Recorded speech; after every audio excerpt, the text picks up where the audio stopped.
can start with our example. So, okay, we're starting with a bank account with a balance of $10,000. So let's say first that maybe we got our salary, and so we are doing a deposit of, oh, I forgot the one here, so deposit, and we got $1,000. But then maybe, yeah, let's say that we need to eat, and so therefore we go grocery shopping, so I do a withdrawal of, let's say $200 with a lot of fruit and vegetables because they're healthy, obviously. Okay. So after we've done all that, maybe we'll want to see where we are at, and we'll do a little display balance. So, okay. And remember, we have to put parentheses even if they're empty. And remember here, there's no parameters. The stuff doesn't count as a parameter to give. So the display balance doesn't ask for any parameters. So that's why I'm giving parentheses, but with nothing inside. Okay, so let's run that and see what happens. Okay, so we've deposited $1,000, so our new balance is $1,100. Makes a lot of sense. But we withdraw then $200, so now we're down to $10,800. Great, and our final balance is $10,800. Got it. Cool. Let's say that we went a bit crazy, and instead of withdrawing 200, we withdrew $20,000. So you will see that what happens here is that the withdrawal cannot happen. We have our little test that triggers, and we have an insufficient balance. So at the end, when we do display balance, well, we have the amount that we got after doing the first deposit. Okay, nice. There's another technicality that I want to point out that you can do in classes. Just like you use here the self to define a variable, an attribute that is a variable, and reuse it later. For example, here we reuse it after having it defined with our constructor. You can do the same thing with a method. So for example, here I could say, like, let's say I have this insufficient balance print, but I want also at the same time to print my balance. And rather than using a print like this, what I want to do is actually reuse this display balance method that I've defined. So here you could very well do self again, display, balance, and like that. So if we do that now, what will we see? We will see that your balance is 11,000 euros because of this self-balance. Yeah. So note that here it's very important. The order is not important in the way that you define your method.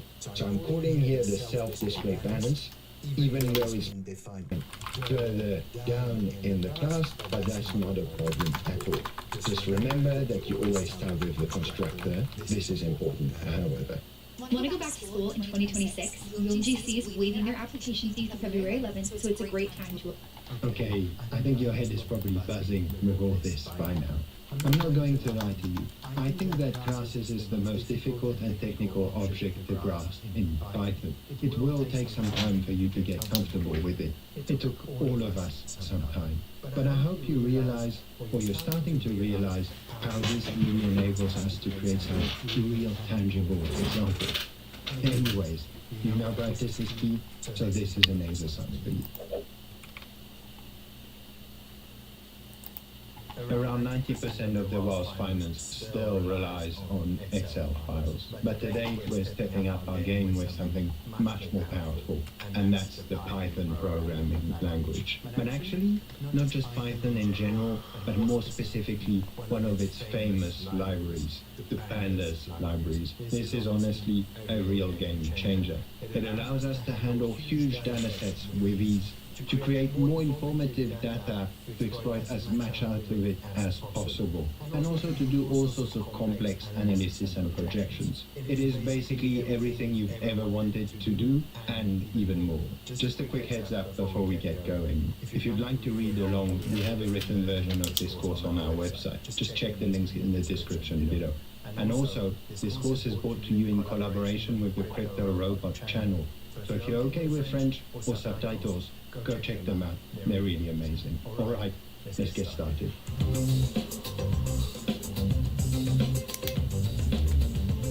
Let's start by adding our new Jupyter notebook for this chapter. So we'll go to chapter 5.ipynb, enter, and there we go. And to check that everything works well, let's do a little print hello.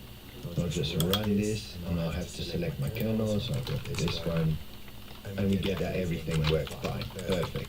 Then to install pandas, we need to open a new terminal, and what we'll write in this terminal is pip, then followed by install, and then everything works fine. Perfect. Then to install pandas, we need to open a new terminal, and what we'll write in this terminal is pip, then followed by install, and then the package that we want to install. So pandas. So this is really the procedure to follow to install any packages in Python, or libraries, as some people might call them. So then I'll press enter, and then we'll see what is going to happen. So it's downloading it, great, and then it's going to install it. So this can take quite a while because pandas is quite a big library. I didn't mention that pip is the package manager for Python packages. This gets installed when you install Python, but sometimes doing pip install is not going to work, and you should then try pip 3. It depends how you have installed Python. So just remember, either try pip or pip 3 install your package. Great. So everything's fine. So we can close this terminal for now, and what we're going to do is we're going to actually import the package. So I'm going to simply type imports, followed by the name of the package, and then we're going to give what we call a alias. So we're going to write as bd. So this is just going to prevent us having to write fine. So we can close this terminal for now, install Python. So just remember, either try pip or pip 3 install your package. Great. So everything's fine. So we can close this terminal.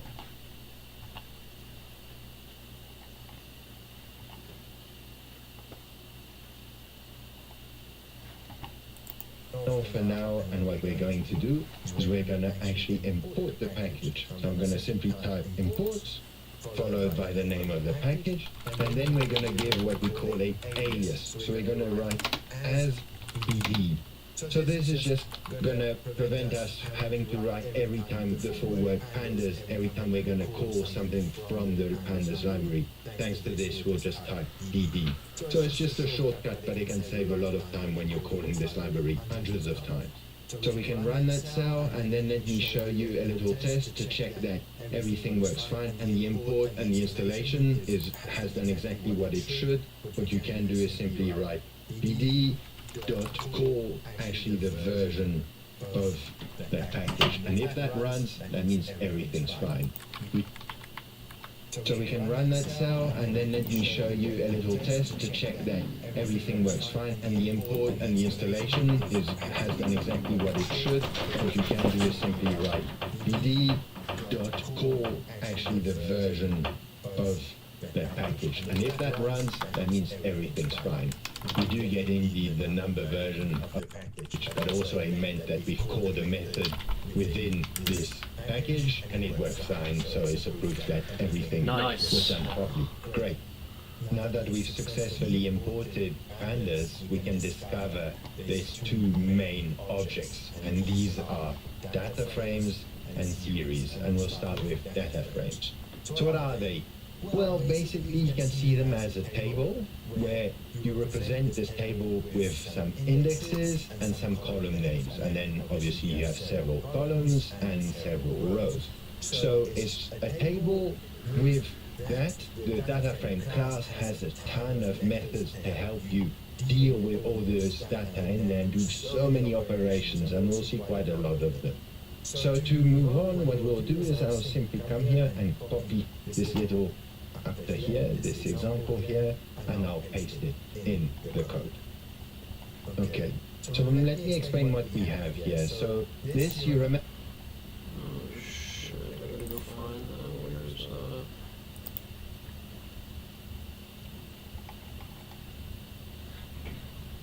Alright, I think it was right there.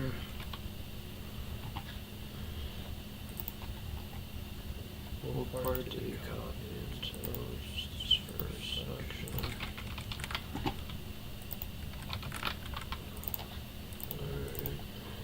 Alright. Those little curly brackets mean that this object here that we're defining is a dictionary. So we're defining this data dictionary. what do we have in this dictionary? Well, we have a keyword that has a list of dates with 4 of them. Okay. Then another keyword is actually the closing value. So this traces, this data set really traces, if you want, the asset value across a period of time. So here we have, corresponding to each date, we have a closing value of that asset. And then in the last keyword where we have the volume, so you can imagine this as being the volume traded during that trading session on that date here. Okay, so then what do? Is that we want to transform this dictionary in a data frame so we can then use all the pandas machinery to deal with this data. So you see that what we do is that we call our pandas library. So remember, we use this alias here, we've defined this alias, so that's what we do. PD dot data frame, so we're calling the class data frame, which will convert this dictionary data, this data dictionary, into a data frame. And we are storing this, we're calling this variable df. This is kind of a standard procedure. Just as defining pandas as PD is a convention that is used worldwide. So let's do a little print df, so we see what comes out of this. So print df, then I'll run the cell, and you see we have now this data set nicely represented in this data frame. So remember that the first column doesn't actually have a name. This is the index column that I showed you in the previous image. So let's say the first column is the dates, we have the closing value, and then the volume as well.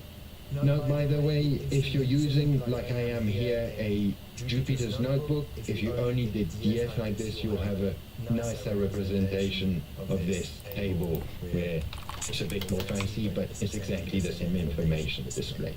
Great. Now let's say you wanted to print the indexes of that data frame. So you would do print, then do df dot index. And if you run this, what you'll get is actually an object, a range object, and you see starts from 0, stops at 4, with step 1. This is the same kind of thing that we do when we saw the loops, and we did for I in range 0 to whatever, or when we did range 14, etc. All these commands. So that's a range object. But if we want to see it as a list, we can simply do the conversion and do list df.index, and then I'll have to add a parenthesis at the end to close that. And you see, if we run this, we do indeed have our index 0, 1, 2, 3, 0, 1, 2, 3. Great. Now remember, I mentioned there's 2 main objects of pandas. Data frame is really the object of pandas, but you have also the other one, which is a series. And actually a series, the way you can think about it, is simply a column of a data frame. Or maybe said better, a data frame is an aggregation of series, if you want. So this is a series, this is a series, this is a series as well. So if you want to print a series, or beg your pardon, what I should say, if you want to print a column of this data frame, you'll see that it is a series. So let's do, to do that, we do df, but this time we open a square brackets, and we put the name of the column that we want to see. So, let's say we do date to start with. Date. There we go. So if I do this, you will see that this is how a series looks like. So we see our dates, exactly the ones corresponding to here, but we always have this index information, and we have some extra information as well, saying that the name of the series is indeed date. And the type that's in there, well, it is actually an object. It didn't quite understand that that's a string. But if I say, for example, close here, you will see that it will give indeed the close just like it should. And here it's telling us that it's a float 64. So basically the object that characterizes decimal numbers. And lastly, if I put volume here, since we define the volume to be integers, then the D type that we'll see here should be integers. So we do have in 64. All good. Great. By the way, I'm Louis, in case you don't know me. On this channel, our goal is to democratize algorithmic trading and quantitative analysis in finance. So if these topics do resonate with you, I encourage you to subscribe, but also join our community Discord. And if you feel like supporting us a bit financially, in the description down below, you'll find some registration links for crypto exchanges and algo trading platforms. And if you use these registration links, you will get some very nice discounts, for example, on your trading fees, or some nice bonuses. And we'll get a bit back in the form of commissions. So thank you very much if you do so, and let's get back to our business. Let's now discover some nice separate rows of this data frame. And as you might have guessed, that's where the index becomes very handy, because we'll access that thanks to this index.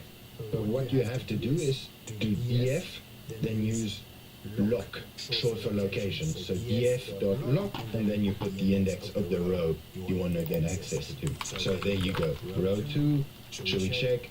Date 2022-01-03, so it's indeed this one, then the corresponding close is indeed that one as well, and the corresponding volume is indeed that one as well. Great. There's another method that you can also use, which is called iLock. So if you run it, you'll see that you get exactly the same. Why do these two methods exist? Well, because you we'll see actually in the future, you can change the index column. For example, you could say that in the end, how about using the date as the index column? So if you did that, then you would access those rows by actually writing the date like this in here. But this wouldn't work right now, right? Because we haven't done this trick of defining this as the index.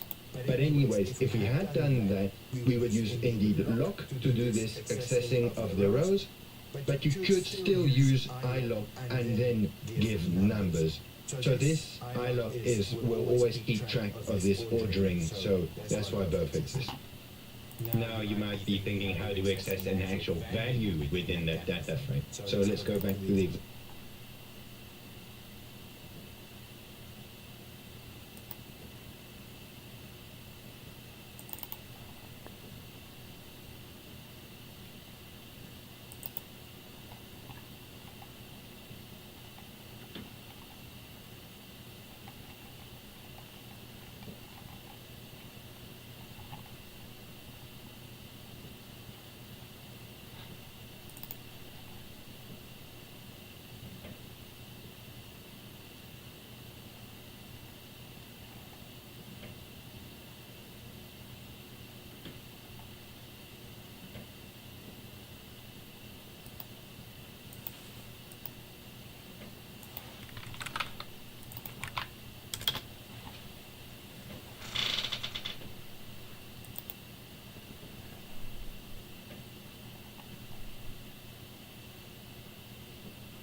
Tech with Tim. This is the real me, and This is an AI replacement. The background is real.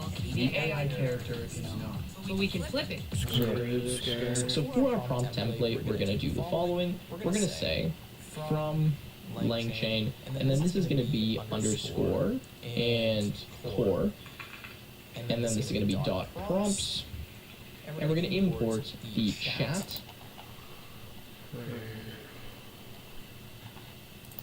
Watch this later. Set this aside.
today, as Jim proved to us, without talking about artificial intelligence and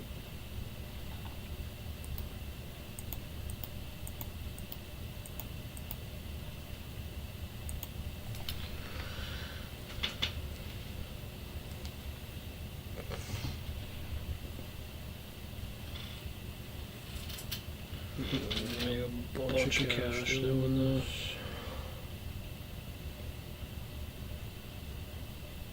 Oh yeah.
pretty much.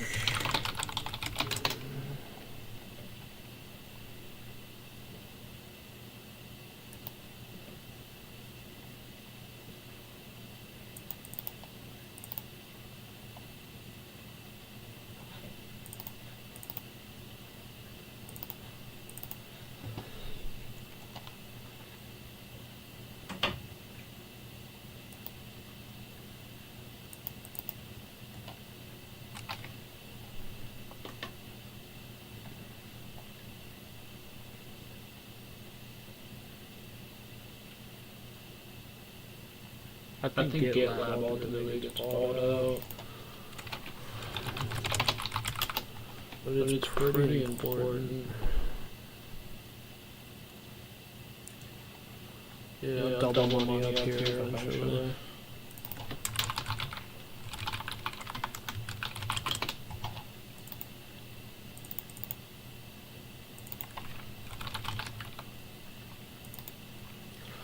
I will.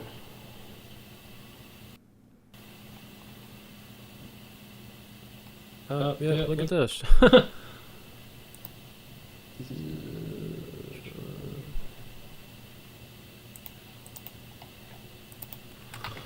Let's see, I'm on this shit without even completely in that way. It doesn't buy these levels are gonna get bought out. This garbage. I'll leave that. Don't believe that at all.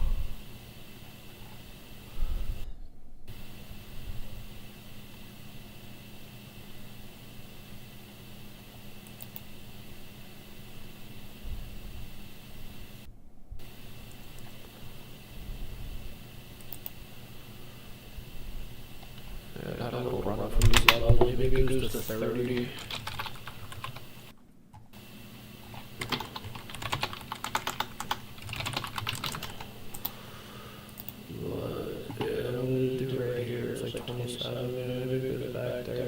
Jump to 50 again, make a bunch of money.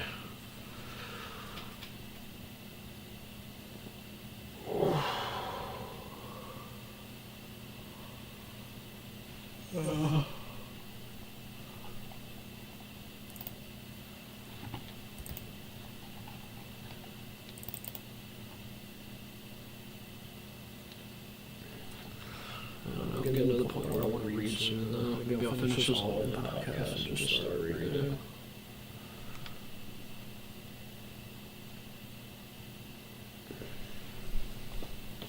I already started going through this espionage book.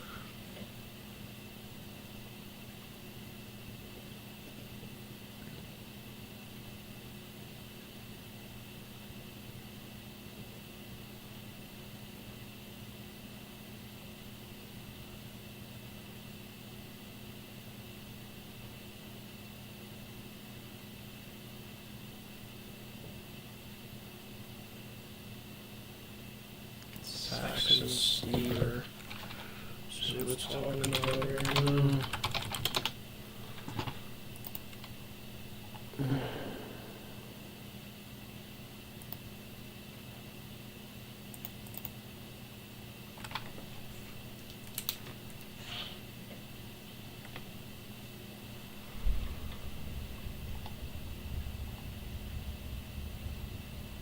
And then they got the Culber ring.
Sleuth hounds. So they use a small group of well-placed spies to saturate the target area of the agents who are not being staggered about Bismarck. Then, Mr. President forwarded Mr. Prussian named head of field security and requested complete topographic information before he planned to invade Austria. Stevens disguised himself as a peddler, selling cheap religious trinkets to villagers and pornography soldiers. When he returned to Berlin, he provided Bismarck Helmuth von Moltke, his chief of the general staff, with detailed reports that they used for their invasion. Bismarck wrote Prussia's 1866 victory in part to Stevens' detailed and helpful intelligence. Bismarck began to respect Stevens despite the supposedly immoral character traits of spies. This success earned him the position of head of the Central Intelligence Bureau. Stevens' reputation for mass espionage was based primarily on his extensive preparations for Bismarck's planned attack on France in 1870. Espionage played a big role in winning the Franco-Prussian War. He was the chancellor. A lot of people came. Yeah, I'm also trying to get a map of the world pre-World War I, if that's available.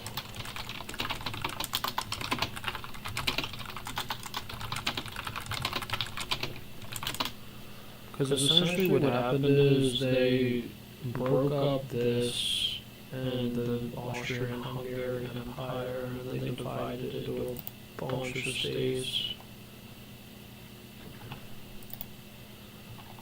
Yeah. Would love a map of the world pre-World War I.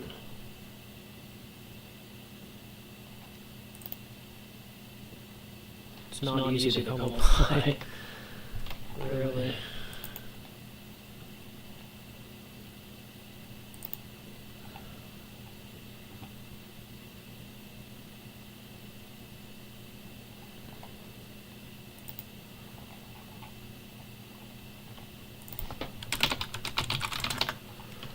I've been looking.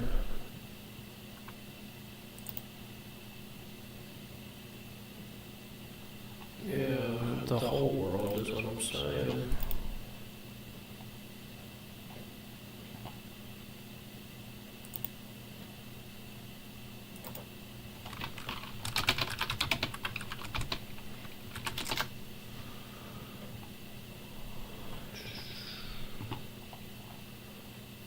See, I've been looking for this for a while.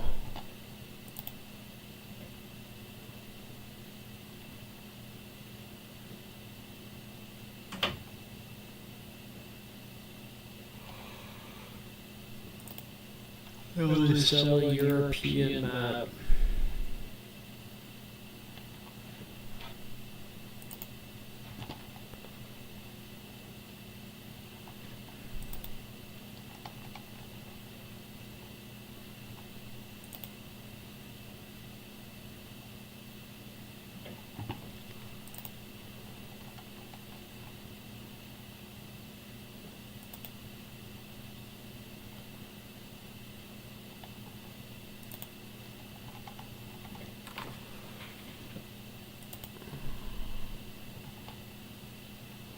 Something for $3,000. What was it?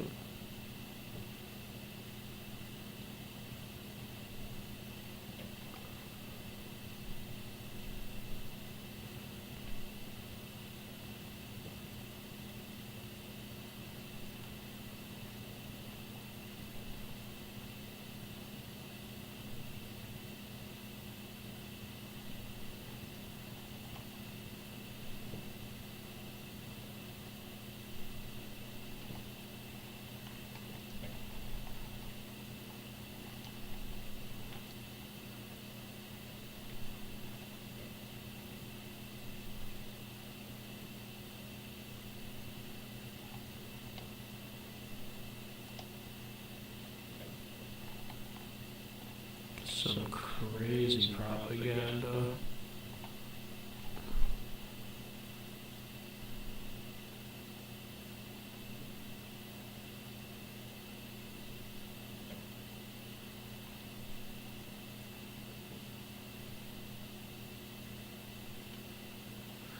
What is this? Yeah. This kind of looks like a he she. A she. She.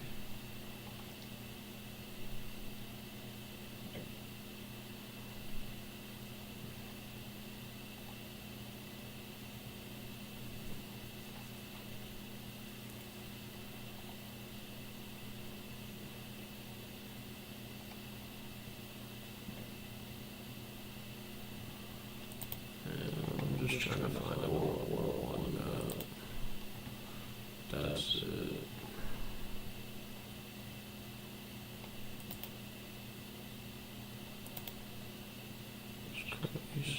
See if there's anything else. It's a pretty cool map though.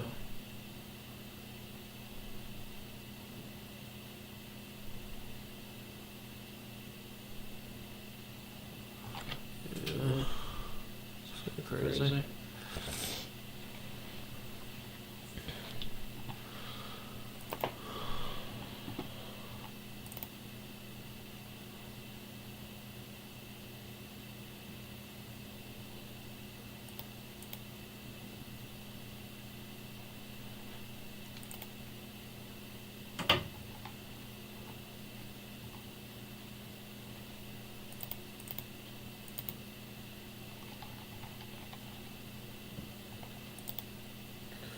Ooh, is this it?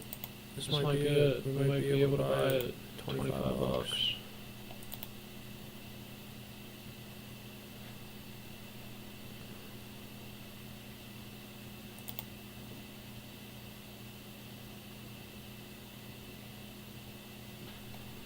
Is this it?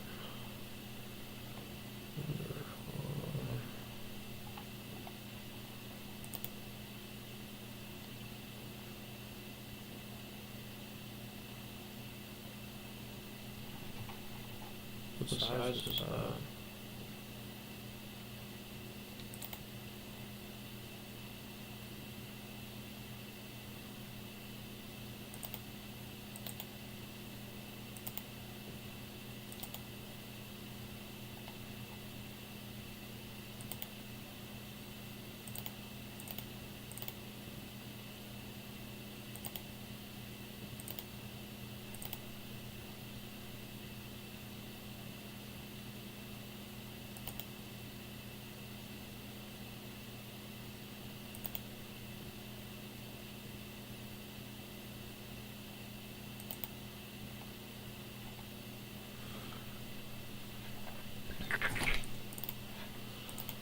I think this might be it. 1914. Let's see.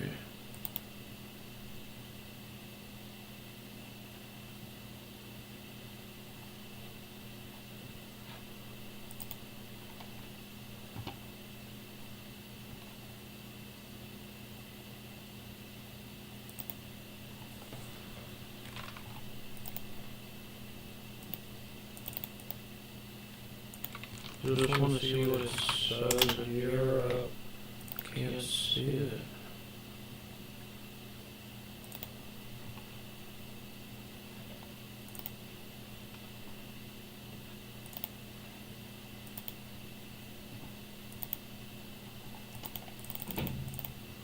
Why doesn't it let you freaking zoom in more?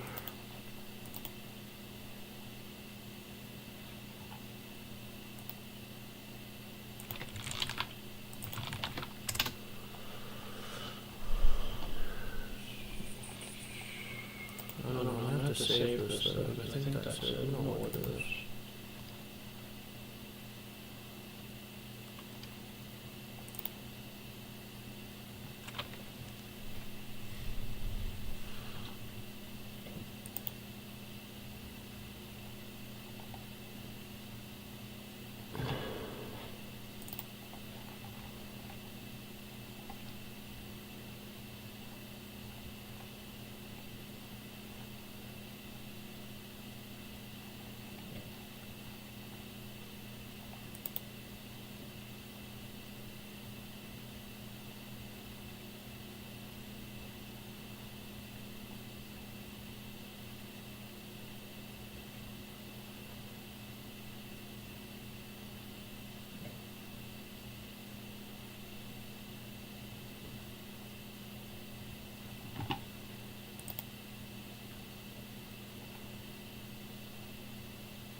Isn't that sweet?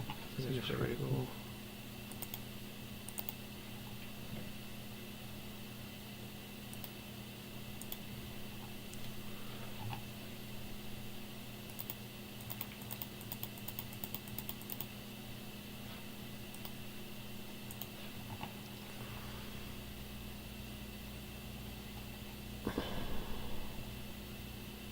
The Great War.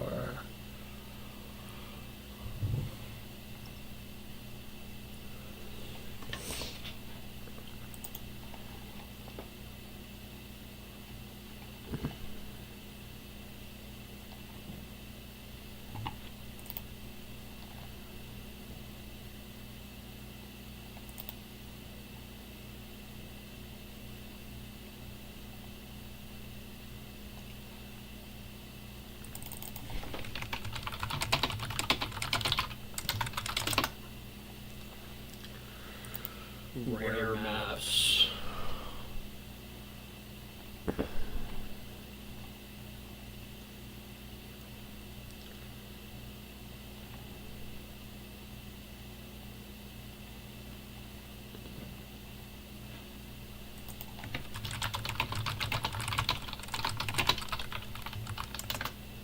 ET with rare.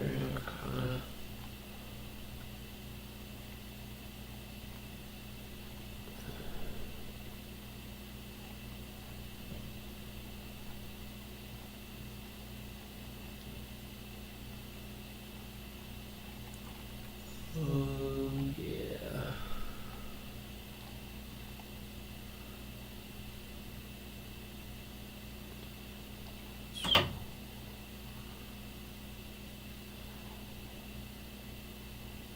Yeah, they got some crazy stuff here.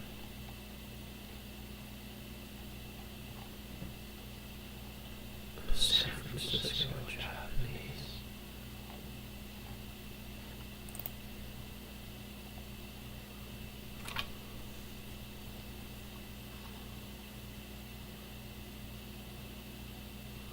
A pre-World War I globe would be sweet too.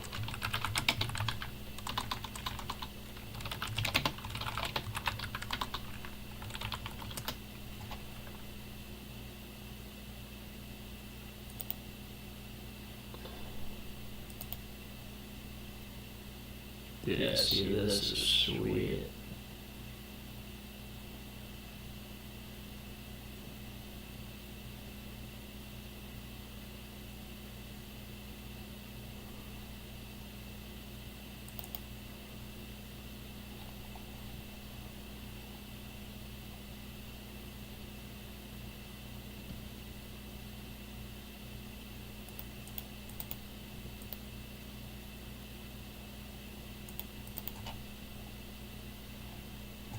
Yeah, I agree. That's pretty cool.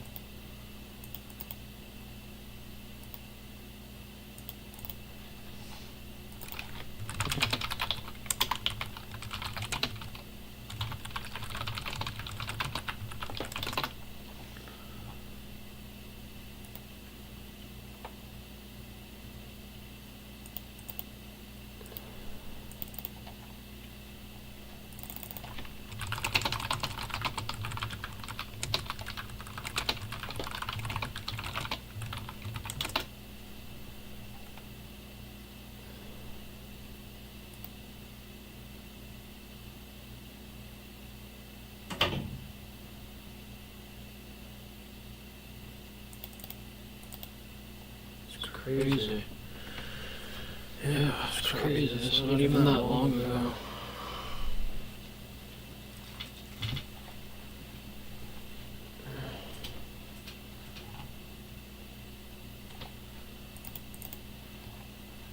They just redrew the maps.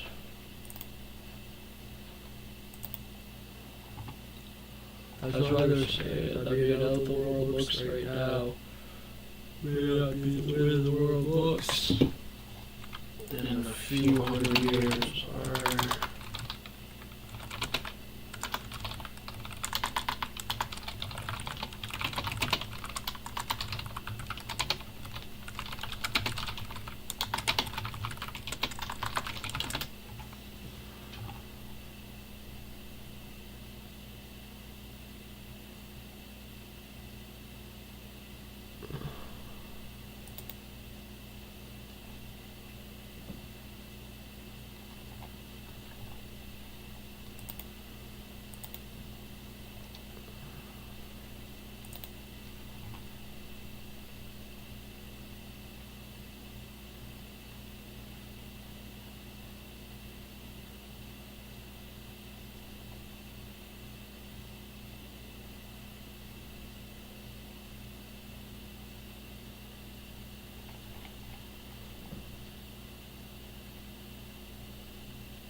friends, and the DJ.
I think this is my favorite Medici.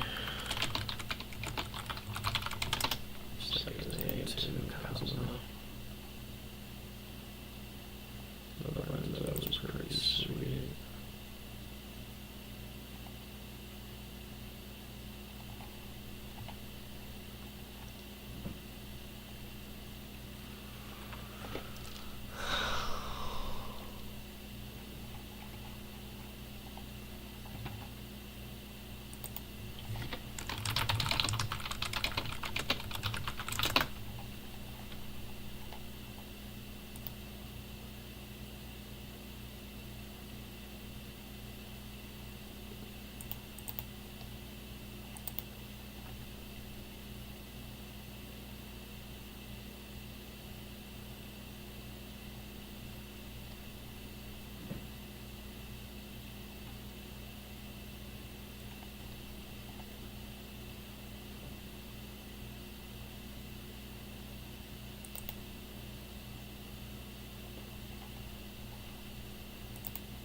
Been $60,000 a year and having vacations. There was an article on the front page. They're off the charts. There's all of these anecdotal examples now of earnings just exceeding expectations. There was an article on the front page of the Wall Street Journal yesterday about Ford trying to pay mechanics $160,000 a year and having 5,000 open. So to Sachs's point, we are a coiled spring. Closing the border plus adding productivity lifts through AI and other things have created a growth dynamic in the United States that will really start to show itself in 26. So I think that you should be not short the U.S. economy here. It is ready to rip. And adding to all that, and just giving my pick, I think we are in a rate cut environment and the tailwinds keep happening and people have a little bit of cash laying around. My pick for best performing asset will be the Robinhood Polymarket Prize Picks gambling, wagering space, because people will be able to have a little cash around to make some bets. You can put Coinbase in there too, I guess. By the way, the corollary to what we just talked about, if you see 5.5 and 6.5 prints and these employment numbers, a lot of this affordability stuff may be not as accurate as we think it is. Everybody right now is trying to figure out, okay, well, where are the pockets of unaffordability? And there are clearly some, but those are narrow and they can be fixed. But on a broad-based basis, what Sachs says is right. You have this combination of earnings growth, productivity growth, and now this overlay where you have these tax cuts that are going to hit in 26. Oh my gosh, I mean, asset prices in general, I think, will do well. Now, You'll also see potentially home prices correct because if the president is successful in making sure Blackstone can buy houses, but on the other side, people are earning more and they can enter with interest rates that are now 100 to 150 basis points lower, you'll see a boom in housing where it's not the corporations that are buying the houses, but individuals. And there's a lot of variables here that can break in America's favor. This is why I think 6% is not unrealistic, which would be absolutely nuts. Okay, let's move on to the worst performing asset. Last year's predictions for worst performing asset of 2025. I said legacy car companies and real estate. Both of those turned out to be correct. Chamath said enterprise SaaS and the software industrial complex. Again, that looked correct as well. Gavin said enterprise SaaS. And Freeberg, you said vertical SaaS. So we have 3 SaaS, and I had legacy car companies. Real estate, let me just give you some numbers on that to show you. ServiceNow down 30%, Workday down 18%, DocuSign down 23%, Dropbox down 9%, and Box down 6%, while the S&P was up 17%. I think it's worth highlighting, like, it was a challenging year for the enterprise SaaS business. especially with the per seat pricing as opposed to consumption-based pricing. If you have a static number of employees or less employees like many of these companies do, there's just less seats to sell. So their whole growth is based on land and expand. You land the client and then you expand the client because they're adding staff. If you're not adding staff, you can't, you don't have more people using Salesforce. Okay. So let's talk about our worst performing asset predictions for 2026. Who do you got? Zach, worst performing asset of 2026. Well, I just said California luxury real estate because of the overhang of the wealth tax and all the things we're talking about. Yeah. That one hits close to home, I think. Now, yes, it does, actually. What I'm hoping for is a dead cat bounce. If you guys are right that the ballot initiative fails, then the overhang will be lifted, and maybe I can Clear some real estate. clear some. It's not easy being right sometimes. Freeberg, what do you got? What's your discount price on that asset right now? I mean, like, I might make a bid. You know, if you give me a good You clearance got price. $100 million laying around? Yeah, I'm not paying 100. Okay, there you go. Bestie negotiations. All right. Give them the bestie price. The buy it now bestie price. What's the buy it? No. Okay, by the way, you know, San Francisco has that insane luxury tax, which they have in LA too. You gotta pay 5% on any piece of real estate over Oh my God, it's like 6% in San Francisco. 6%. Do you know that? Which makes it even harder for these high-end places to So trade. wait, you're saying if I bought Sax's house for 100, I'd have to spend 106. So he has to pay 6%. Yeah. To the thing, you gotta pay your broker 6%. I mean, they're just basically freezing the market. Oh, you're not the buyer. Well, you can negotiate who pays The it. 5%, quote unquote mansion tax that's just killed LA real estate. You talk to brokers down there. Because people used to flip houses a lot more, now you just can't afford to do that. Unintended consequences, It's really folks. bad for the What you're market. telling me, taxes slow down transaction volume and reduce the growth of the economy? That's crazy. I have no idea. Zach, you should write that down. We should do a whole film on that. Yeah, maybe we That should is write that crazy. I down. had no Yeah, idea. somebody make a note. Yeah. So worst performing asset, Chamath. What do you think? Worst performing asset. I won't say the worst performing, but I think a very poor performing asset will be hydrocarbons. I just think that the trend in oil is inexorable and it's down. And the reason it's down is irrespective of your thoughts on Chamath coming with change, the interesting trends on investments. I like electrification it. and energy storage are just unstoppable. And so what that does is it shrinks the surface area where oil is useful.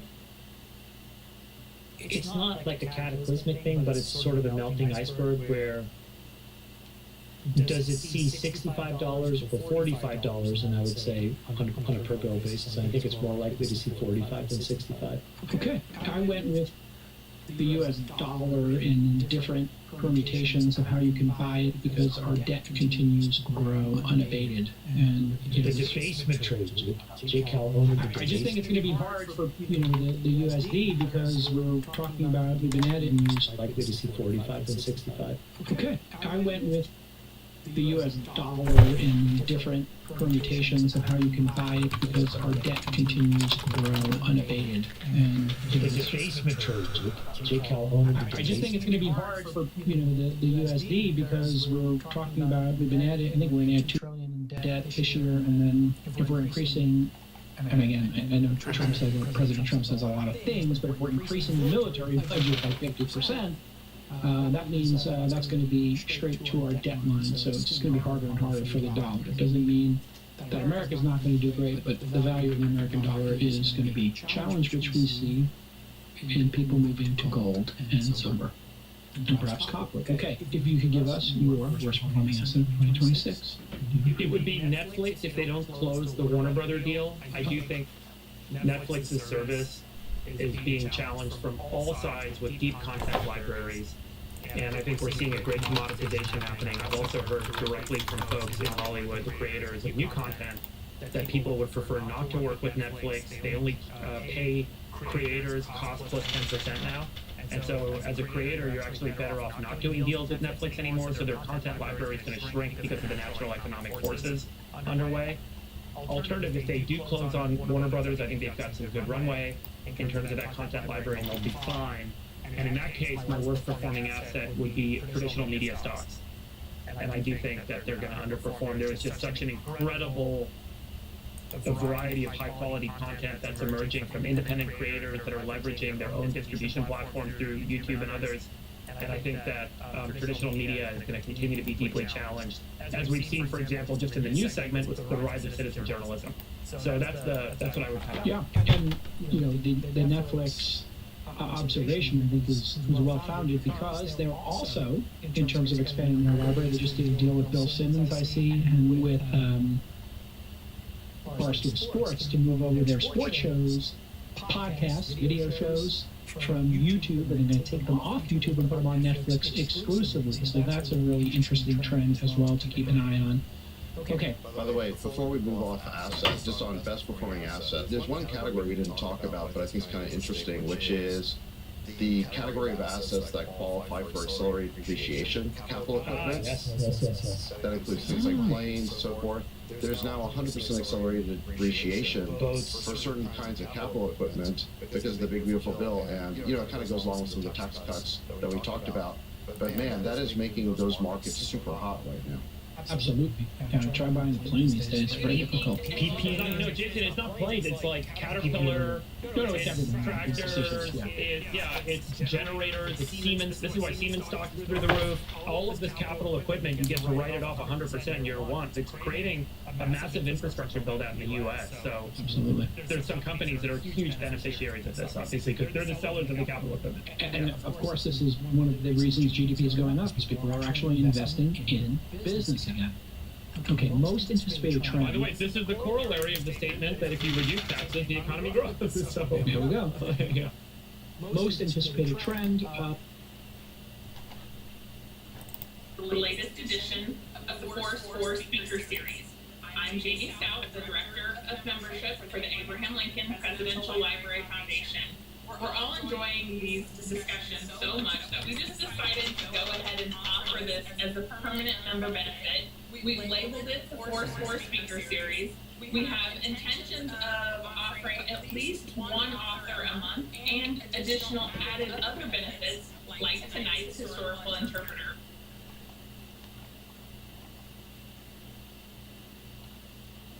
For 2025, I said the wrath of Lenacon ending and M&A and IPOs being back. I get some credit there. Chamath said the end of the deep state. I think you give a lot of credit there. Gavin said AI makes more progress per quarter in 2025 than it did in 2023. That's a great one. Freeberg, you said the nuclear power build out. I think you get some credit there too, yeah? Not sure. We got some work to do there. Massively short nuclear. You're still short nuclear, but I know you get some credit there too, yeah? Not sure. We got some work to do there. Massively short nuclear. You're still short nuclear, but I know that my guy Howard Lutnick, when I talked to him, I talked to Howard Lutnick as well. He said he's all in on nuclear. Freeberg, can I tell you why I'm short nuclear? I think that we're in the very delicate part of the cycle where they've missed the window. So by the time that they deliver working SMRs at scale, the problem is that the marginal cost of electricity will effectively be zero, and it'll have gone to zero because of a combination of solar and storage, as well as coal and oil. And so it's just in a very delicate place where the large form factor nuclear reactors make zero economic sense, by 2032 or 2035, which is when, through the Byzantine permitting and building, they get it done. And then the SMRs, by the time that they get it done, they may not be able to meet the market either. So I think it's a very complicated moment for nuclear, actually. Not scientifically, economically, just does not hang together mathematically.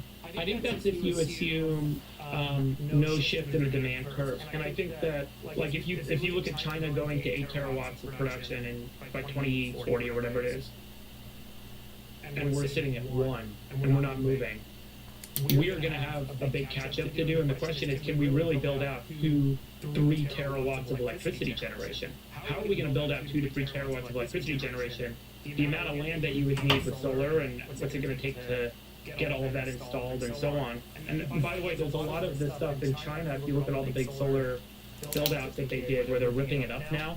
This is a longer conversation, but I really do question whether we can pin everything on solar. It's going to be a mix of stuff. And so your point may be right that in the near term, to meet the current kind of demand curve, nuclear is going to be economically challenged. But at some point here, there's an inflection that we have to meet. So what's your most anticipated trend of 2026 for Iran becoming an independent democratic state. I think I'm just speaking generally anticipated.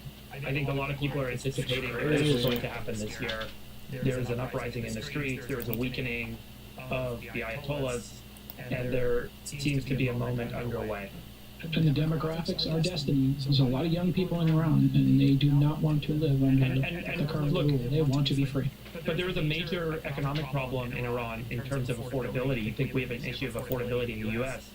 In Iran, it's very hard for people just to buy their basic necessities, basic needs. The majority of people, so that's why they are taking to the street. There's a real economic crisis underway that is motivating this turnover. Every year, everyone anticipates some big change in the Middle East, but this could be the biggest rewriting of the Middle East in a long time.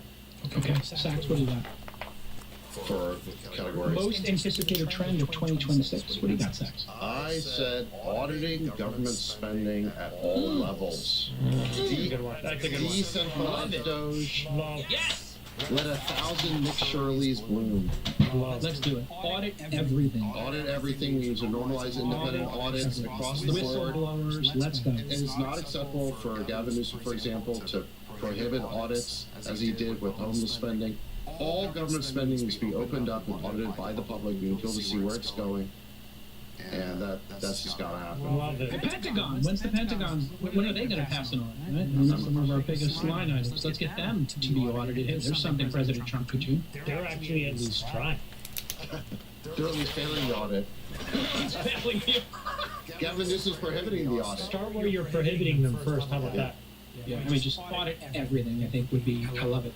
What do you got, Jim? I have a corollary to Freebird's, which is I think it's the expansion of this Trump doctrine. Independent of your politics, if you're an economic actor, you own a business, you invest in the stock market, whatever it is, you speculate cryptocurrencies, you must understand the movements on the chessboard in 2026. The best framework that I have used to organize myself is this idea of unilateralism, economic resilience. It's just a ginormous trend, and I think the output of it is going to be massive GDP growth on top of everything else. Yeah, and I think I'm going to stick with my last year's prediction going into 2026 again. The rapid Unicon ending, you saw the M&A train start with Grok, obviously Netflix and Warner Brothers, Google and Wiz. So many deals are ready to be done, and they're starting to pop off in M&A. We can debate what structure they are and regulators, etc., but they're happening. But I'll go with IPOs coming back. Right now, you've got to anticipate one of the following two will file: SpaceX, Anduril, Stripe, Anthropic, and OpenAI. I think two of those file, and it is going to be gangbusters. The public wants these shares. They're buying them in the secondary markets.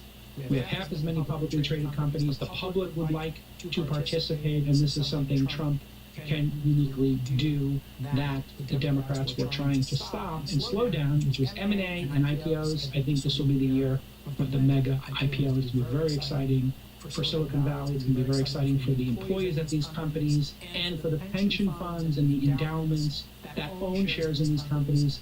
They're going to be able to take that money and put it to good use, hopefully. So SpaceX, Anduril, Stripe, Anthropic, OpenAI, those are in the short list, obviously, of ones that could go public this year. All right, fun one we like to do is the most anticipated media That's a fun one, you know? What are you looking forward to in 2026? Last year I said Superman and Andor Season 2. Turns out Superman did great, Andor did amazing. It's the best TV show of the 21st century, I think. Chamath said enormity of the files that will be declassified. Epstein files, halfway there. JFK files, we haven't seen those. Gavin said 1923 Season 2. I don't even know what that is, but okay. That's a Taylor. That's a Taylor. Oh, that's the Taylor one. Yeah. You watch it in man? It's pretty great. Freebird, you said AI video games. What do you got this year? Freebird, you love the media. You're a cinephile. What are you looking forward to in media in 2026? This isn't as much as what I'm looking forward to, but I do think the big trend in media is going to be the citizen journalism doing exposés. I think that we're just at the beginning of the expose man on the street. Man on the street, pushing stuff, getting cameras in people's faces. The work of journalism has been decentralized, and I think there's going to be so much more that's going to be kind of shared in our coverage this year. Okay. Did you have one? And by the way, the difference I would say in terms of what Nick Shirley's doing and what we've seen maybe in the past, but it's going to be the new trend, is much of the citizen journalism in the past has been to some degree a little bit more passive. It's sort of like, hey, I caught this thing and I observed it. But now there are people that are going to actively kick a camera and say, hey, I'm going to go discover this thing. I'm going to go deep on it. And that's what I think we're going to see happen in a big way this year. Well, and there's a monetization path. You have Substack where people can give donations, GoFundMes, and on top of that, YouTube allowing you and X allowing you to share revenue on this particular category, which they previously didn't. As Nick Shirley pointed out, means there is a path to profitability there. Get more clicks, get more views, you make more money, and then you can reinvest it. So I like your choice a lot. Chamath, you have something you're interested in? It's action from this group. Like I'll just double down and. Okay. And what about you, Seth? You got something you want to double down on investigative journalism? No, I thought we were talking about entertainment here. Well, yeah, it's okay. These guys zigged where we zagged, but one of my weird things that I watch on TikTok that I get stuck on, and TikTok just keeps showing me them, is these auditing videos. Have you guys ever seen these? First Amendment auditors. So these are people who take a camera, they stand on the street, and they just point the camera into someone's store or into a bank's window, and they just film the people and say, and then they wind up spraying each other. Comes out. There's always people that come out, they're like, you can't do that, you're not allowed to do that. And they're like, okay, I think I would like you to leave, I don't want to talk to you. And they just do this, and they instigate people to call the police. And what they're doing is they're auditing whether the police understand First Amendment rights. And then how the police react is basically the end of the video. Sometimes the police are like, you can't do that, and they're like, yes, I can, call a supervisor. And then they teach the police officer that you're allowed to stand in public places and film. Otherwise, they're just like, hey, they go to the business owner, and they tell the business owner, this guy's allowed to do this, leave him alone. I don't know why, but these videos are so entertaining. Yeah, but there's tension. There's a lot of tension there, and there's something freedom of speech, which is the First Amendment for a reason. The story comes out, sometimes tries to physically confront the guy, but then you'll have like a woman walking with her like 2-year-old child, and then she'll get into it and she'll be like, hey, exactly. Don't violate his constitutional rights. Exactly. That's the best. Exactly. Yeah. It's so good, you never know what's going to happen. Each one of them is like a whole new adventure. Yeah. I don't know why. It's such an interesting form of content. I love watching it. It's a uniquely American phenomenon to establish your freedom, your First Amendment rights. And they even go into like the really dicey ones where they go to like the parking lot of a prison or into the lobby of a police station and do it, and it gets pretty spicy. What do you got, Sax? You got any media you're looking forward to? These guys are going First Amendment, investigative journalism, yada yada. What do you got? Well, the new Christopher Nolan movie's coming out, The Odyssey. Looks interesting. Great call. So, great call. Yeah. That's mine. Great call. What is that about? The Odyssey? Come on. The Homer's Odyssey? Yes, but as interpreted by the great director of our time, Christopher Nolan. Have any of you idiots actually read The Odyssey? This is not great. I'm sorry, but The Odyssey is a terrible book. All right. Okay, so we're gonna get some good comments there. These are all such wannabe poser No, it's just intellectuals. Christopher Nolan is just great. It's IMAX. It's gonna be epic. It's trash. That book is left. Okay. You know, like iambic pentameter? So the idea of some confused person making a movie about it is also just like, how do I short that? Okay, that is actually, can I short that? Can I short that movie? On a Poly market, I'm sure there will be. You Okay, could bet somebody bet on the box office. Hold on, Zero. Nick. I bet zero. Okay. There's going to be a lot more than zero, I'm sure. I'm also a big fan of Timothée Chalamet, and Dune Part 3 is coming out. I also like Avengers Doomsday. Wait, Dune 3 and Oh, I love Dune. Dune Part 3. I love Dune 1 and 2 so much. 2 was great. I think 1 was a little bit of slow burn, but Avengers Doomsday is going to be, I think, fantastic. Robert Downey Jr. as Doctor Doom, setting up Secret Wars, and then you tie up all the previous Marvel strings into one book. Look at the Odyssey, zero. They're gonna use Doomsday to bring back all the characters they killed. Hey, besties, here's a little something. I think we're about to hit today 1 million YouTube subscribers. Before we do our Netflix deal and take the show off of YouTube, we hit 1 million. Before we took so long? Yeah, wasn't it supposed to happen like a year and a half ago? We're gonna have like a 1 million subscriber party a year and a half ago. You know why? Ask me what I think. Tell me why. Tell me why, Seth. Because we never tell our subscribers to hit the like button or smash the subscribe don't button, panic. whatever. Yeah, every other podcast I watch on YouTube, and I watch them all, they're always like, hit the like button, hit the like button. Oh God! You know It's what like, they're doing I'll now do it if I too want is the big trend now is to just do 10-minute quick hits as news breaks. So you this is Jason, people are ask flooding me the channels. what I think about getting to 1 million subscribers. Chumop, any thoughts on this seminal moment for the All-In Pod hitting 1 billion subscribers now? Okay. I'm sorry, 1 more. You're welcome. You're welcome. You're welcome. What's this week at? Oh, this week it's our Corn Line. Don't worry about it. It's a niche show. Don't worry. Not bad. It's a friend. Not bad. Not bad. Hey, listen, I love doing it. The reasons So for the there's 4 podcast of that you us. enjoy. There's 4 of us. Yeah, One of 4 you, of so us. we have 4 times the subscribers. Yeah, something like that. Yeah. Hey, listen, one of the great things you learn in media is when you build a super team, a super band, you know, you can actually do better than everybody individually. So collectively, we can do better. And listen, it's not for me to say. Listen, I think you've adjusted to being Ringo Starr incredibly well. Listen, everybody says the same thing to me. Without the show, this would be propaganda, and it would be the Trump's personal. Who says that to you? Everybody. Whoever comes to the house to walk Moose? Come on, Everybody Moose's says dog I'm the drink I'm the stir in the drink. I'm the thing that stirs the Trump's personal. Listen, everybody says the same thing to me. Without the show, this would be propaganda, and it would be the Trump's personal. Who says that to you? Everybody. Whoever comes to the house to walk Moose?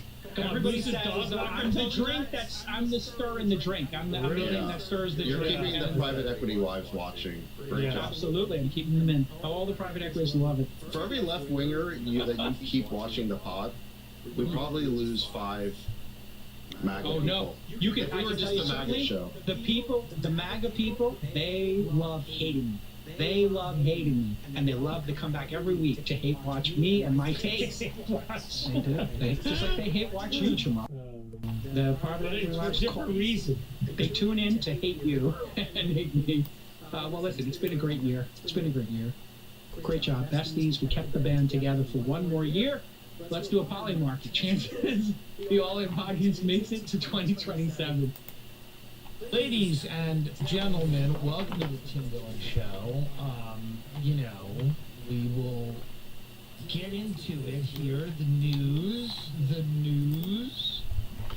This is one of those weeks, some of the weeks are easier than others because they lend themselves to being a silly Billy. You could be a little goofy. But this week feels heavier, because of the whole, the killing. And I do have this mocha, this kind of ice blended drink, and I feel like this is going to make it seem like I'm not taking it seriously because for the simple fact that it has whipped cream on top of it. But that's how it comes, is from the coffee bean and tea leaf. Which, interestingly enough, and I will get to this, the killing, coffee bean and tea leaf was mismanaged. It could have been, maybe it never could have been as big as Starbucks, but it was bought by a private equity company, and they focused on these weird Asian teas and these weird mango drinks. And then Filipinos got into it, and that was kind of the end. But this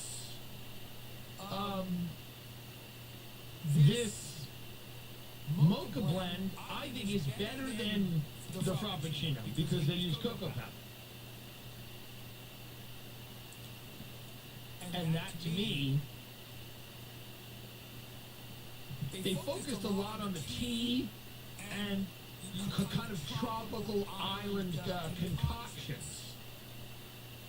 You know, and it's like, how many people want that? And apparently not a lot. Not a lot of them. Like, every now and then you'll see somebody get real excited about a mango tea or something. But for the most part, that's not what it is. So I don't want you seeing this coffee bean tea leaf ice blended, and they're not sponsoring the show either. Let me get ahead of that. I've gotten not $1 from the people at the Coffee Bean and Tea Leaf about this.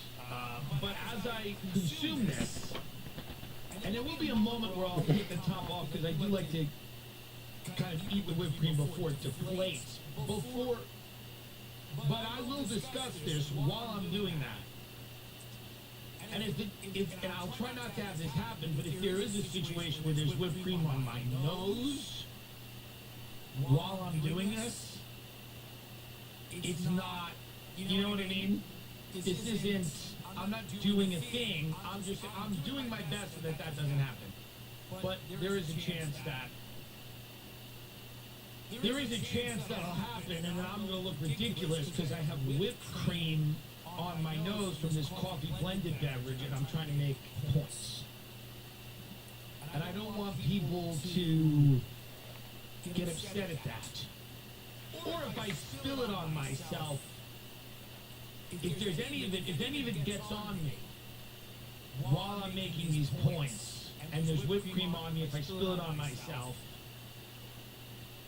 then I don't want people going, look how ridiculous he looks. Now I'm not going to listen to anything this guy has to say because he has this mocha ice blended. You know, it's another problem with Coffee Bean Tea Leaf.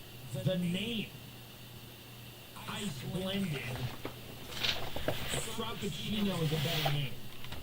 This happens all the time, where two companies will have a similar product. One of them's named Cold Stone. Better name than Marble Slab Creamery. Some of those names are too on the nose. We know it's ice blended. That sounds crazy to say. Look, it's Marble Slab Creamery. But when you say Cold Stone, it just has more of a ring to it. I'm not stalling either. I'm going to talk about that. I'm going to go in there. All right, so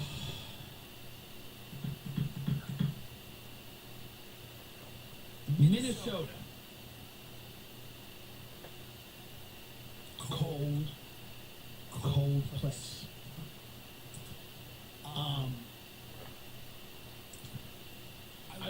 I performed there a bunch. The people that come out to see me are I appreciate all of them. And I love them. I don't know. Why would I say I love them? I don't know. I don't care. But it's an area that I've gone, and it's been good to me. Not great. Other places are better, Chicago, Boston, whatever. But it's fine. I do one of those casinos there with the Native American, one of those, where it's a Native American thing, and I'm happy to be a part of the healing journey that we're all kind of on in this country, or we should be on. Kind of healing and learning, and so I feel like I'm a part of that when I go to one of those casinos in Minnesota, and I do a show. I feel like it's a step in the right direction. Because there's a lot of steps in the wrong direction. We're going to talk about it. The other thing is that Coffee Bean never got into food. Starbucks got into food. They started doing little sandwiches, little egg bites. Those sous vide egg bites were a thing, and a lot of people were doing high protein diet, keto type diets. So the sous vide egg bite's huge. Those sandwiches, you can heat up those little protein, you know, the egg and the cheese, the protein pack, Minnesota. Listen, there's a lot. Now I'm going to open this up, and because the whipped cream is deflating, and the whipped cream is kind of the point of the drink.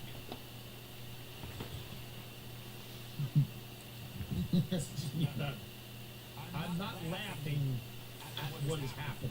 Obviously, it's crazy.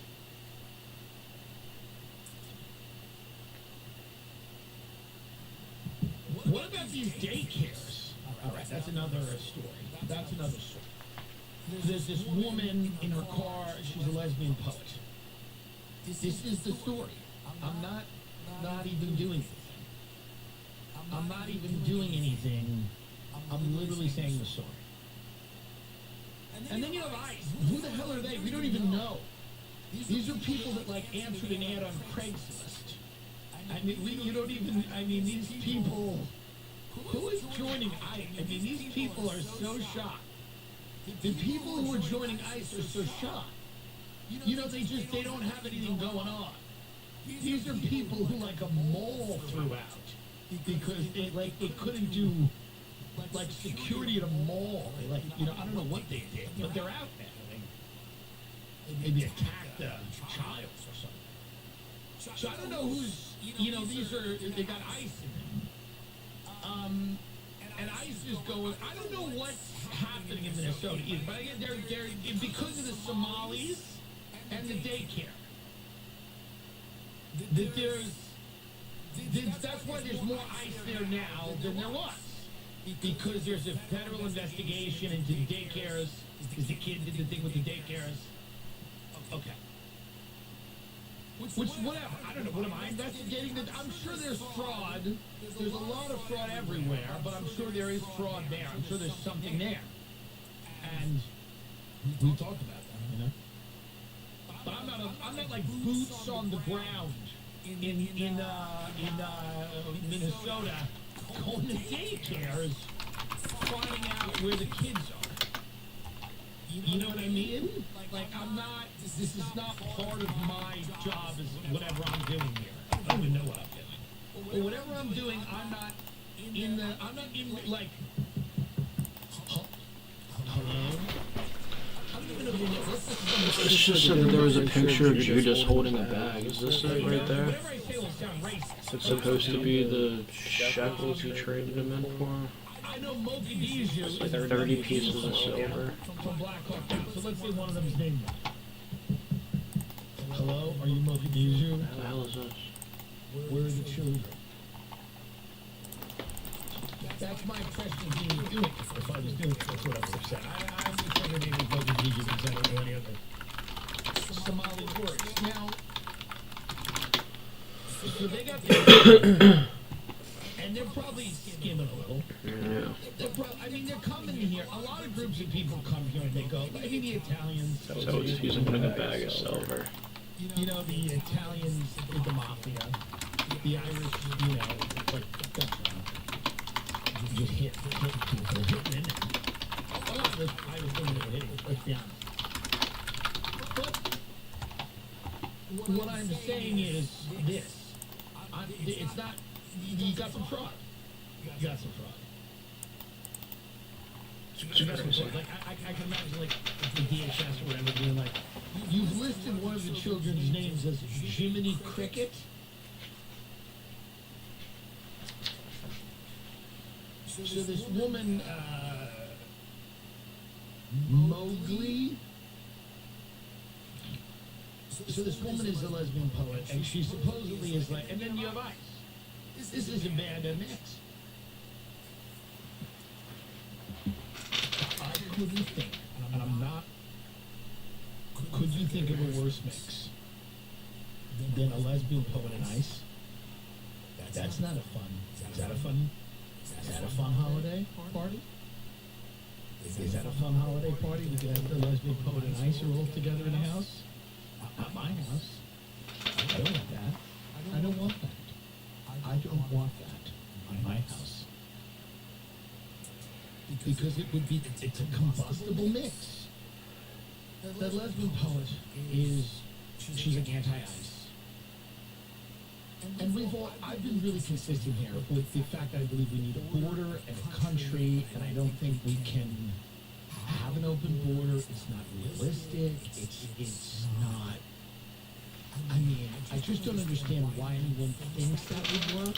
If anyone can explain to me why they think that would work, whereas we just keep bringing people in, the people here are doing terribly, but we just keep bringing people in. But I also think these like ice raids, which are kind of performative and cool and a bit psychotic, are not doing this administration any favors. They are, I think they're making people less concerned with immigration enforcement because they're equating all immigration enforcement to these random brutal raids where you see people that have been here 30 years like hogtied and thrown into a van. But I do think there's a lot of people, the Tren de Agua gang, that Venezuelan gang, people like that. We have our own gangs. We don't want to bring in other gangs. It seems crazy. So I get it. Some people have to go. So you have this lesbian poet, and you have ice, and then you have this video. Now this video is the sticking point. Do we have the video, John? Can we get the video? This video is the sticking point. Here's what I'm doing with this video. I'm showing it to children to try to get their thoughts on it. Because every adult I know has a bias. Every adult I know has a bias, one way or the other. But if you show this thing to a 5-year-old, they gotta be less than 10. Around 10, they start developing a political identity now. So around 10 or 11, they all start going, well, of course. You know, and you're like, what do you mean? You know, around 11, they start going, play stupid games, win stupid prize. You're like, wait, hold on. Wait a minute. You know? Or they'll just go, fuck pigs. You don't know which way it's gonna go. You gotta get them around 6, 7 age. 6, 7, like, you gotta get them when they're trolling a little. So you gotta get them pre-trolling. But you show this, my godson is 5 years old, I showed it to him, like, you gotta show this video to children who don't have a political, and by the way, that's what we're gonna have to decide most stuff in the country. We're gonna have to decide most stuff in the country by showing it to children who do not have a psychotic political allegiance yet. And they'll have to get younger and younger because the kids will get radicalized to the point where my 5-year-old godson will be radicalized soon. Then you'll have to go show it to a 3-year-old. You'll have to start showing these videos to infants. And just based on their eye movement and what if they can lift their hand where they point to, you'll have to make this it because everyone approaches this now with so much baggage and anger, justifiable anger. This woman got shot in the head and I didn't have to do it. You watched the video. Was it smart for her to accelerate or try to get away and not obey his command? Well, clearly not. She's dead. But did he feel like he was going to die if he didn't shoot her 3 times in the face? I don't believe that. He's shooting her from the side of the car in the window.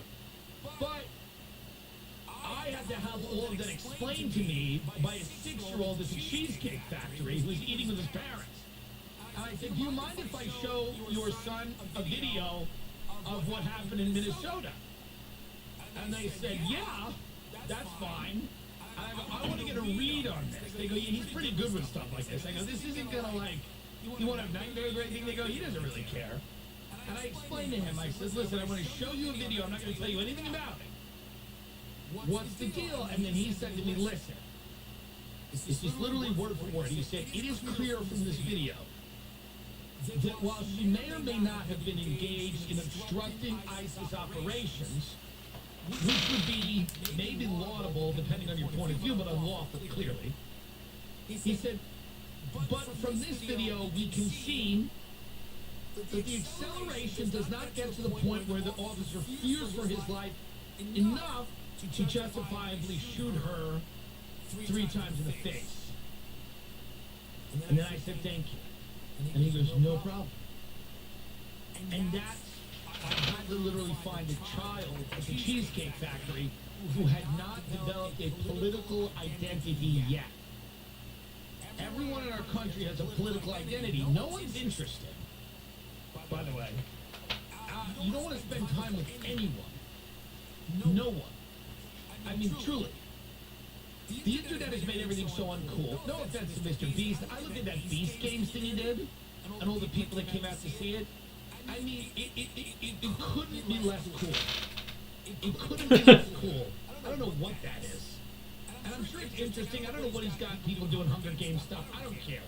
I'm not begrudging. You know, whatever. His success, God bless. But it couldn't look less cool. It looks like the Masters. Like, it looks like a club you wouldn't join in high school. So that's what Tech has done. And that guy's the most successful person, like, in the world. It's like Mr. Beast and Peter Thiel are the two, they're like the two people who are like the most successful. But my point is that everyone has a political identity. And that identity, the facts on the ground don't matter. It doesn't matter. You know, everybody's values are incredibly fluid, depending on what they think happens, what they think an event says about their ideology. You know, so you see a lot of people, they're justifiably angry at the success of use of force.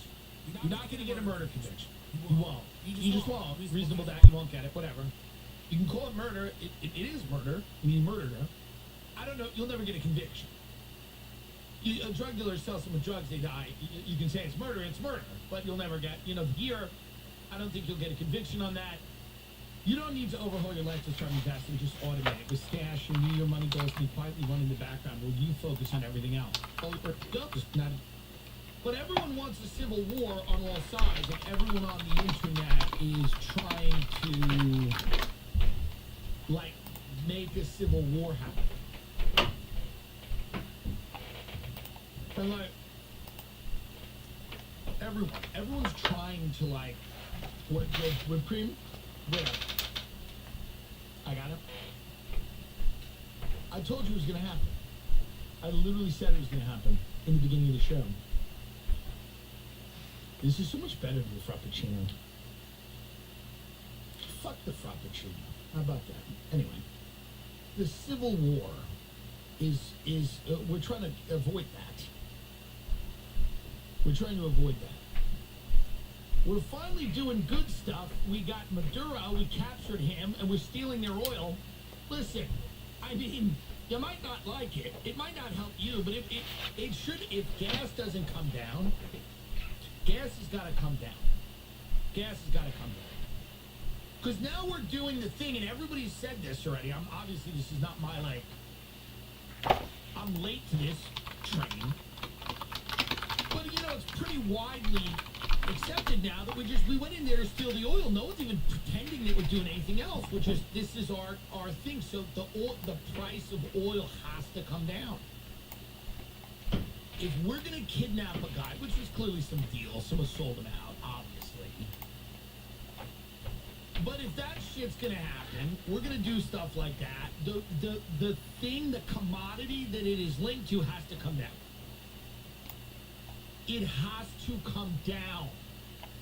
It has to come down. The American people, because it's already happened, by the way. You can debate, and you can debate whether you like or don't like that we do these things, but it doesn't matter anymore. No one cares anymore. This is really just the executive is the only branch government that's only like that's the only one that's kind of like halfway functioning. No one cares. Congress or whatever, Supreme Court. I mean, stop. You're just gonna wake up and hear about different people we've kidnapped. You'll just wake up and hear about it. You'll just wake up and they'll be like, they got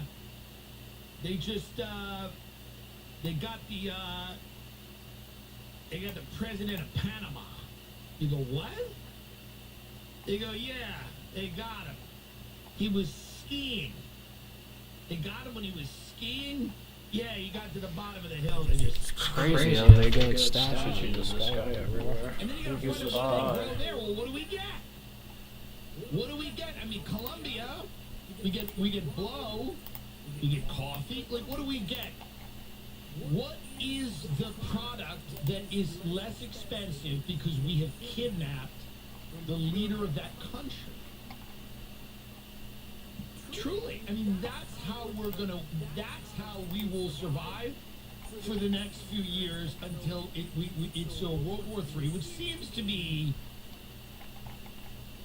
months, if not years away. Like, it's coming. It's pretty wild. But before that, we will kidnap a bunch of people and try to bring down the cost of things. You know? And you might not even know, it's going to get to the point where you'll be in the grocery store and go, well, why are these blueberries so cheap? And they go, we just killed the governor of Maine. We killed that guy. You're going to go, interesting. They go, yeah, they just sent special forces in, they broke his neck in front of his family. You go, that's why these things are 90 cents. They go, yeah, blueberries are basically free for the next 3 months. There's chaos in the blueberry market. They broke the neck of the governor of Maine in front of his kids just to make a point. So that's what I mean. We're just going to use violence, and the violence will get more and more sadistic, but you also are not going to care because the prices of things are going to come down. Like, if gas goes down to like $3, you're not going to give a shit about this. You're going to give a fuck about Maduro with $3 fucking gas? Fuck you. Gas in California is so fucking high. If you get gas to be cheaper, it's gonna be, no one's gonna care. You're going to not care about, because we're gonna do crazy shit now. We've established the precedent that we're coming. We're gonna come. We're going to kidnap you in the middle of the night, and we're going to fly you to Brooklyn, and then we're going to steal whatever resource you have. And it's going to start in places like Venezuela, and then eventually we're just going to start whacking people in our own country. That's what always happens. Like, in our own country, we're just going to start. And be like, this is crazy. This is insane. Maple syrup is $1. They just burned the governor of Vermont in his house with his family. They burned his whole family. I go, that's fucking nuts. I go, we're running the maple syrup industry in Vermont. Because as life gets worse and the jobs go, you're going to have to get stuff. So you don't revolt. Trump knows, they don't know this. They're gonna revolt if we don't get the gas cheaper and make the food cheaper. They know that. They know they can't. They can't keep on this trajectory unless they make life easier for people. They have to make life easier for people. You know what I mean? They want gas to drop so low that even the wife of that woman who was tragically shot was going to get in her car to fill up the tank and go, listen, I got to be honest. I'm very mad at this, national security state, obviously, but gas is fucking low. That's what they want. They want people to just embrace your base survival, because that's really what they're training you to not think about anything outside of what you really need, your selfish desires. It doesn't matter what we had to do to get it. It doesn't matter that chaos will unleash. For a while, the chaos won't be near you. Eventually, the chaos will come closer and closer to home. For a while, it'll be in a foreign country, then it'll be yelling over the hill, then it'll be fingers in the distance, and then it'll be your own children killing you. But it'll take a minute before it gets there, because that's when you unleash violence. This is what happened. Violence becomes its own justification, and you think you're unleashing it in far-flung corners of the world, but eventually it'll come back and find you, and that's what it always does. You bring drugs in America, you get a bunch of people here addicted to them, they come and they put a gun to your head. It is what it is. But we've made the decision now, we're just going full mask off. Hey, let's go. Let's get the prices of things lower any way we can. Any way we can. This is the real tariff. You're talking about tariffs? This is the real tariff. We're kidnapping your leader. Remember in the beginning they were like tariffs, like, well, people will start building factories in America, and then we're like, that's taking too long. We're gonna go and kidnap the leader. Now, Venezuela, of course, there are armed leftist guerrilla gangs in the streets going door to door, and the situation between the vice president, Delcy something Rodriguez, Maduro's motorcycle thugs go door to door and hunt for Trump supporters. Yeah. So here's the deal. Venezuela is gonna get wacky. There's gonna be a power struggle. There's a few people high up in the military that are Maduro loyalists. They're no fans of the Yankee imperialist division, but they're gonna have to fall in line. So that's gonna get sticky, and we're gonna have to figure that out. We're gonna have to buy some people off, we're gonna have to kill some people. It's just the way it is. We're in it now. We're in it now. So, it's not gonna be great. Like, I know everybody was like excited, like right after, like a lot of these people were like, see, he was a tyrant, now it's better. Well, it's not going to be great overnight. It's going to be, there's going to be a lot of instability, and because a lot of people like this guy. When a dictator goes, there was always a lot of people that were like, he was cool, I liked him. And there's a lot of people that are like, I hated him. He killed my son, or whatever. But then there's a lot of people that were like, that guy was swell. That's the way it is. If you kidnap Trump, half the country would love it, half the country would hate it. You know, this is just the way it is. So, you know, you just got to accept the new reality of American foreign policy. We are going to be kidnapping people all over the world, and we're going to show up like Santa Claus, except we don't bring presents, we kidnap you. We're just going to be kidnapping people. And you can support it or not support it, and the people doing it don't care. The hope with this is that eventually we're going to bring the cost of living down through kidnapping world leaders. I mean, that's now the plan. Nothing else has worked. So we're going to have to bring the cost of living down by kidnapping world leaders. No, I mean, this is like it's like an action movie from the 90s, like when I was a kid. Like, you're going to see world leaders just get perp walk in Brooklyn, and then hopefully, like, you know, with the prices stuff's going to go down. You're going to go, the price of turkey's down.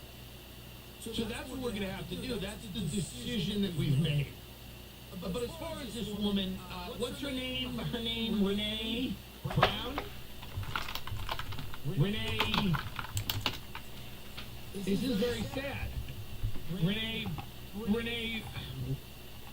Brene Brown is a motivational speaker. That's not what we're doing.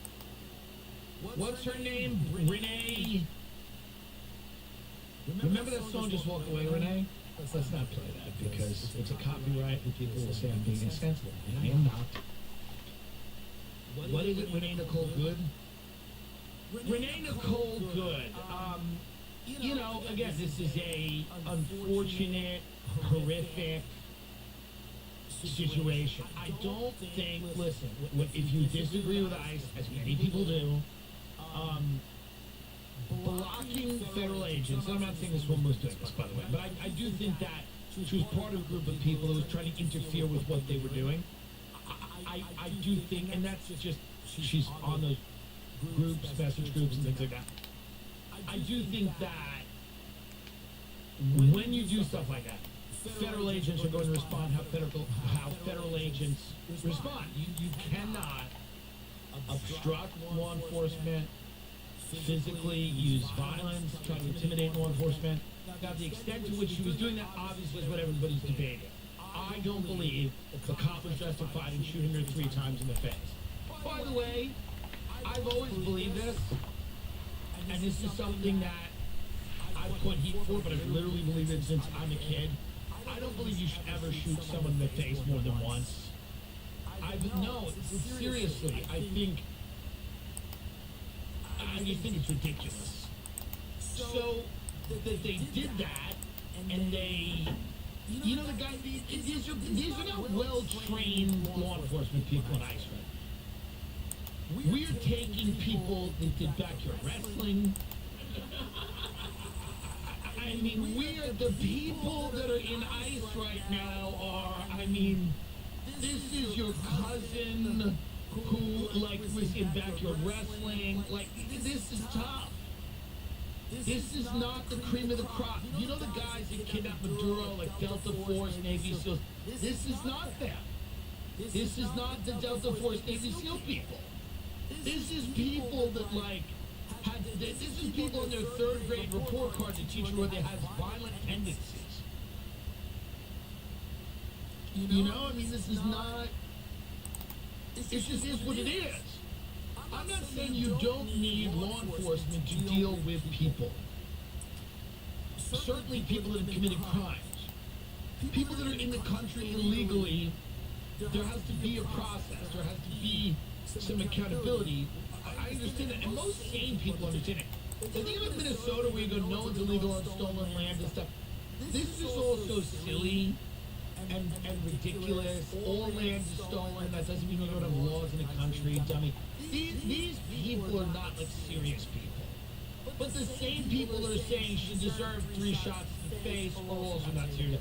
The country desperately needs serious people.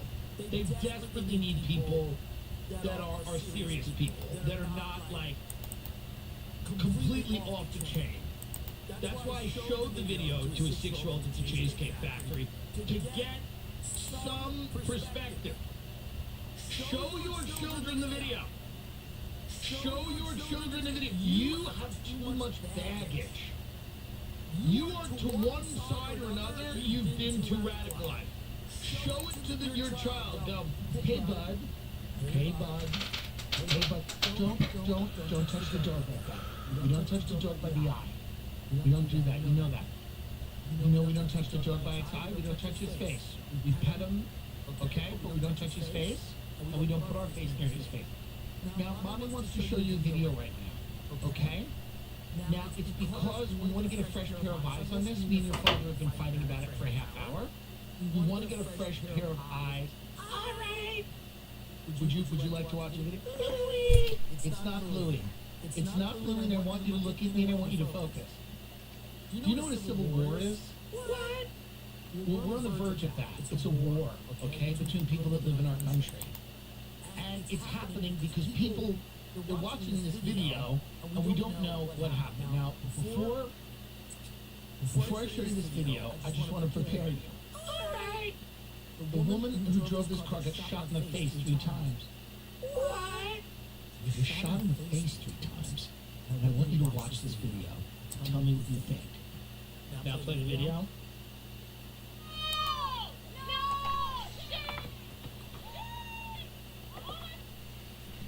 then the kid will do this. Why did he do that? He was on the side of the car. It didn't seem like he was gonna get hit. It seemed like he's freaking out. That's what it feels like to me. Even though I don't know why that woman was in the middle of the cops. Even though they're doing fucked up shit. She was putting herself in danger. He didn't have to shoot her in the face 3 times. This is crazy. And I find it weird that the FBI is not letting the local investigation happen. And then they make films about And it. they're giving him immunity. And that's what the child was saying. And then people, you know, because that's the answer here, by the way. The answer is this. We need to better train people in that role. You can't have people going in the community. And you don't want to call them ICE, you don't abolish ICE, call them something else, whatever. If trending happens, if somebody does something, law enforcement's got to be. You abolish the police crowd, they're not serious. Again, it's like, what are we doing? 15? Like, I don't have time to deal with these people. I can't. See them on threads all the time. These people, they want something they're not ready for. They're not ready for what they want.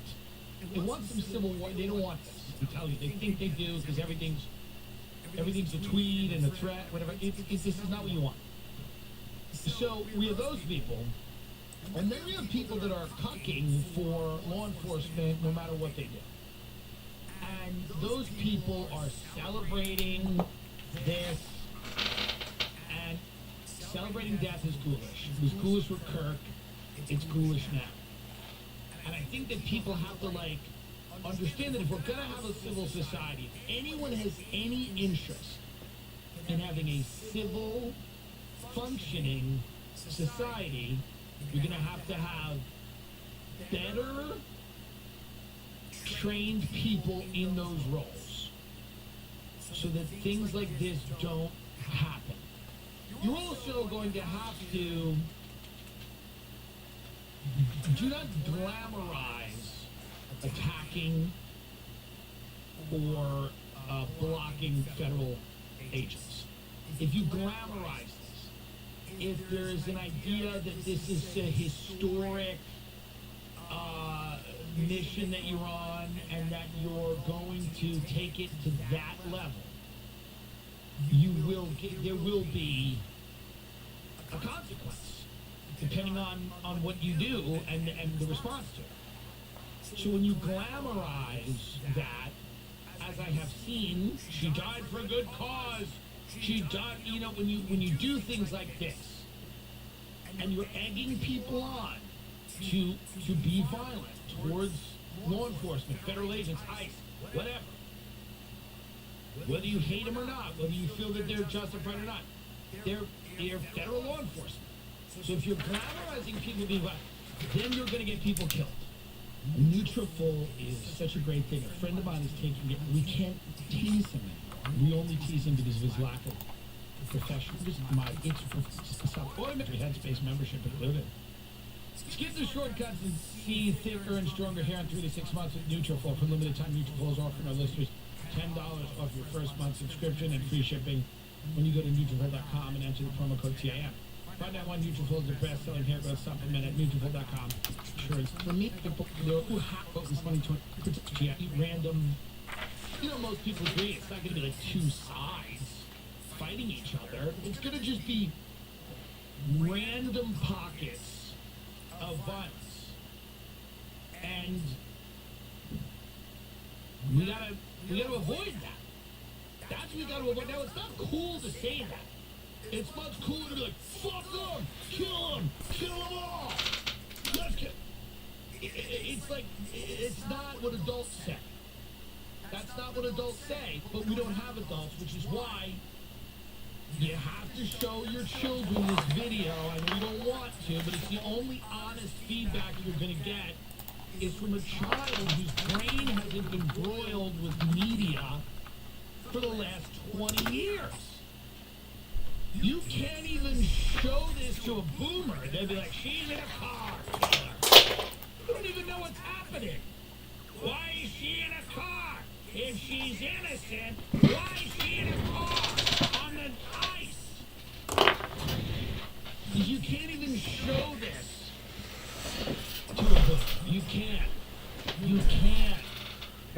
first day they were trying to say that they were celebrating. It's like, yeah, The okay. only joy they have is watching people get shot. It's every movie they've watched has been of that. Most of the TV shows, they love watching the news and watching people get shot. It makes them feel better. So you can't get their opinion. You can't He only get got their 9 opinion over years. the age of 70 here. Well, the cops walked up to her car and she listened. If you don't want to get shot, stay in your house. Like they're not reliable. And then you have the people that are just like they're cuffed. This guy, make this big. Can you make this video big so we can watch it one more time?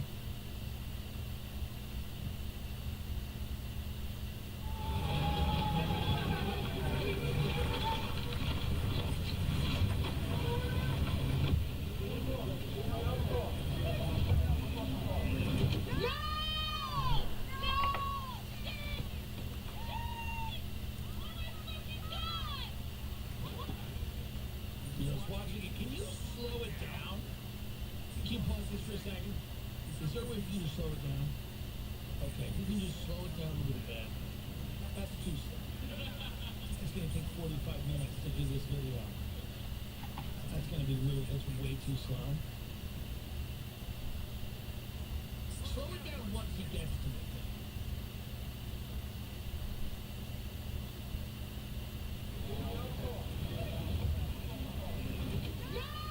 Here's the thing. Right away, when they said get out of the car, I don't know what she did before this. We have no context. We're just analyzing it. People are even going to get mad when we're next. We're going to be like, why don't you just, I'm analyzing. We don't know why she's there. I imagine she's there. We need an analysis. She's obstructing something they're trying to. This is my guess. I don't know that. I'm saying I literally don't know that. But she's in a situation no one seems to be in other than her, like her heart. So they are trying to arrest her, essentially, because of whatever. She's not getting out of the car. Let's watch this. I'm trying to put this together. So I've seen this video 90 times, and I don't know what led up to this video. Okay.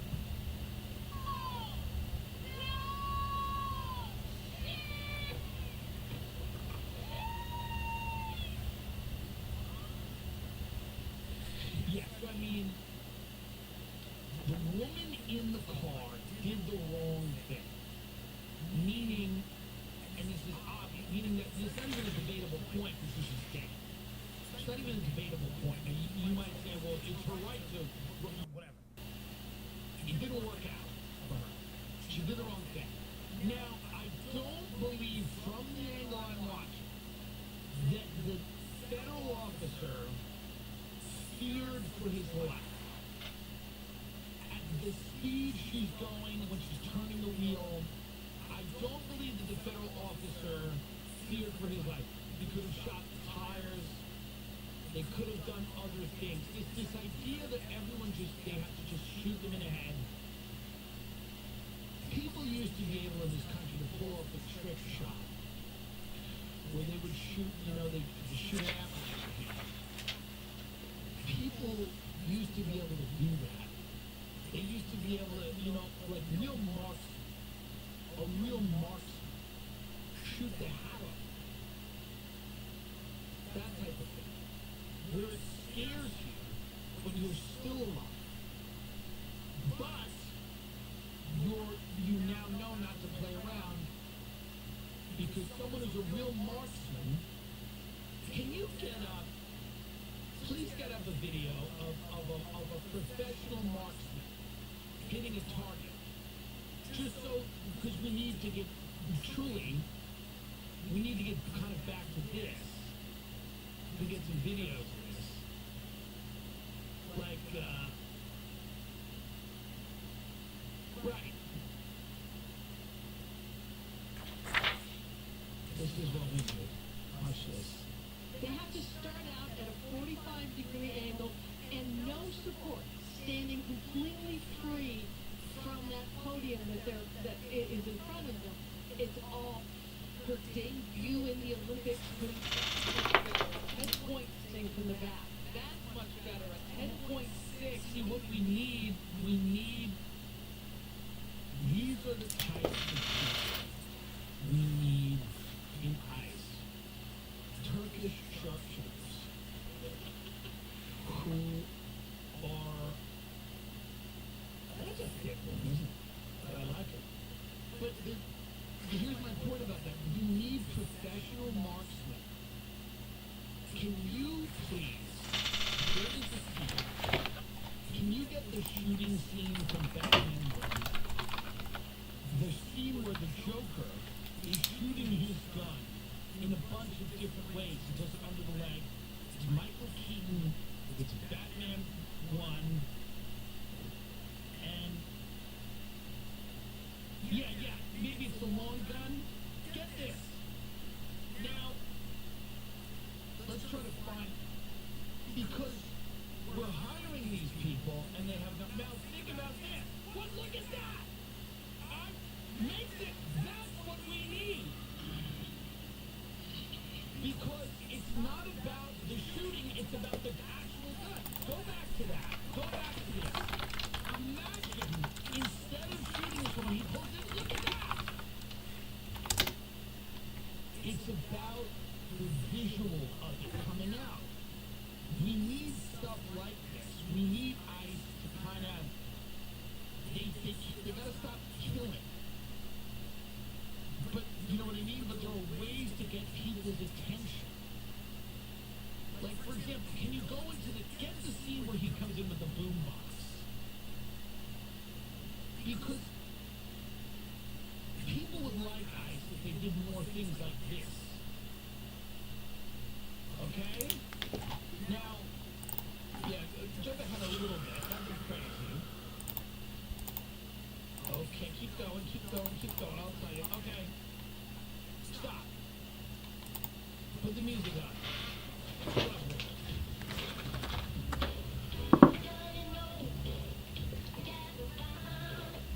This is the best version of ice.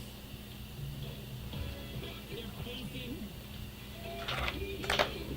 Immigrants out there. You think about something like this and just. What if this was ice? No one would be mad. What if they were doing this in the middle of Minneapolis? The immigrants would be so scared. All right, we'll get it. Thank you. That's an idea. It's a thought. That it would, you know? And we're not going to be just out there. This is actually kind of a nice story. Man live streams his own death for paying viewers who had come on.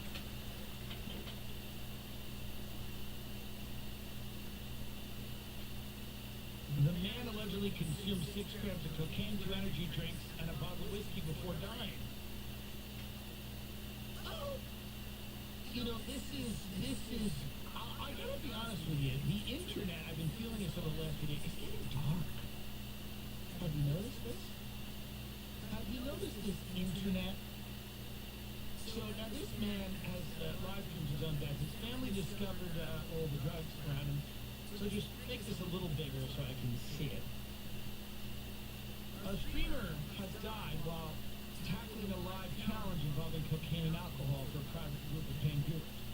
Sergio Jimenez Ramos was found kneeling in his bedroom under fire and pulled to the top. His body was rigid with his head resting on the mattress and one hand clenched around his phone. His mother and brother discovered an almost empty bottle of whiskey, 2 cans of energy drinks, and a pile of cocaine. They repeatedly heard webcam viewers asking, "Are you crashing yet, Sergio? You still haven't finished the bottle of whiskey." I mean, paramedics were called to the family home near Barcelona. He was pronounced dead. Investigators believe he died during a private video call watched by donors who had paid to see him consume a bottle of whiskey and 6 grams of cocaine in under 3 hours. So these are really sick people. And this guy's killing himself on stream.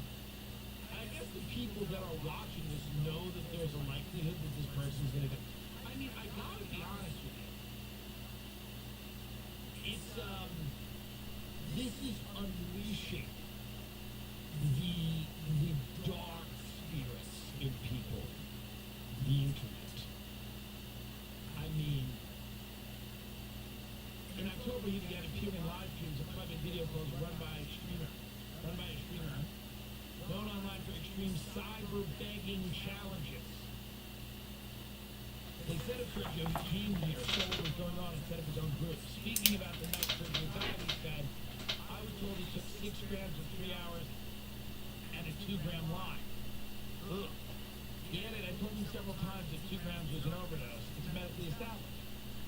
I told him not to stream, to leave Telegram, that it was rubbish, and that it was going to end badly. I'm not to blame. Sergio was receiving psychic treatment and had a history of substance abuse.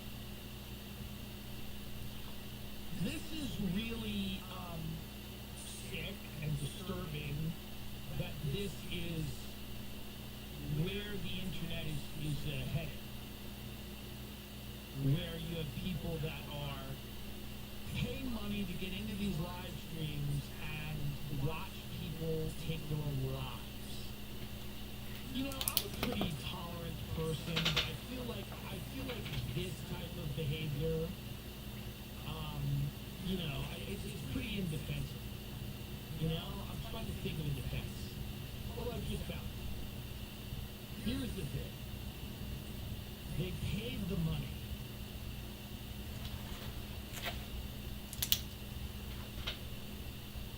No, I mean, listen, it's obviously not good. I mean, you know, people are just getting off now and watching people kill themselves. It's incredibly unhealthy. And then those people wake up the next day and they go get a sandwich. Somebody paid money in that, whatever, private group. Watching this guy destroy himself with drugs and alcohol. Paying money. Watching this guy kill himself. Gets up the next day and goes and gets a Caesar salad somewhere and eats it. It's fucking unbelievable how dark the world is. How incredibly dark corners of the internet have got. We've always known about the dark web, kitty porn, and all the horrible shit like that. It's out there, you know, hiring hitman, wire, whatever. But this stuff, these begging challenges, where you know, people are literally destroying their mind and body, killing themselves for somebody's viewing pleasure. It's crazy. And here's what's even more fucked up. Netflix just bought this. Netflix just bought this streamer's channel. I am enraged at this. Netflix has just bought all of these kind of torture rooms where people are killing themselves because they had a big meeting at Netflix and they said, this kind of thing needs to be on our service. We've almost got everything. So the team at Netflix has purchased these live stream chat rooms, these begging channels. What do you call them? What do you call these? Cyber begging challenge. Netflix got together and they said, let me ask you, have you heard of cyber begging? And one of the young executives was like, no. What's that? Wink, wink. And they go, you know what it is. It's a place where people beg people to do crazy stuff and some of them die. And we want it on Netflix. We want to put it on the front page. 2-gram line, see what happens. So Netflix, this is true, by the way, you can look all this up. Nothing on the show is not thoroughly researched. Netflix has just bought these cyber begging challenges, these live streams. They're going out to a lot of the big live streamers who are doing these cyber begging streams, and Netflix is saying, we want people killing themselves for money on our platform. We have, and Netflix tells the people that are between life and death, Netflix tells them, they go, listen, we are a digitally native smart TV app on every smart TV in the world. We have the algorithm. We put out content. We stand behind our content. We are the home of death.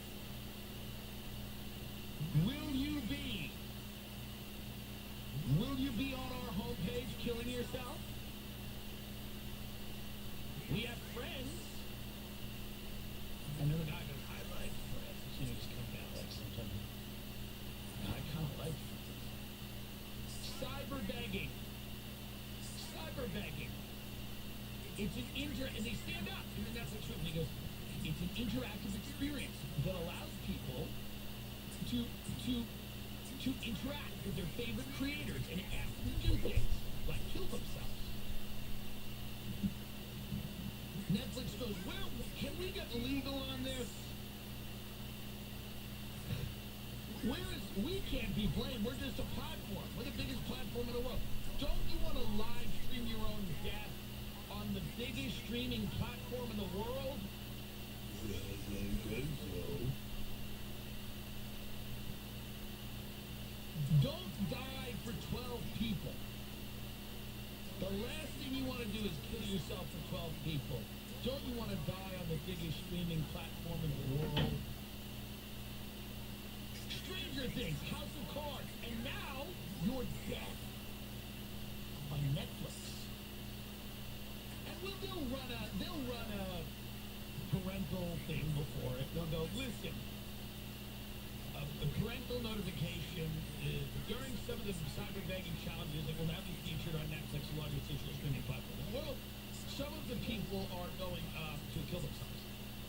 So that's why we got Netflix Kids. You're not into that.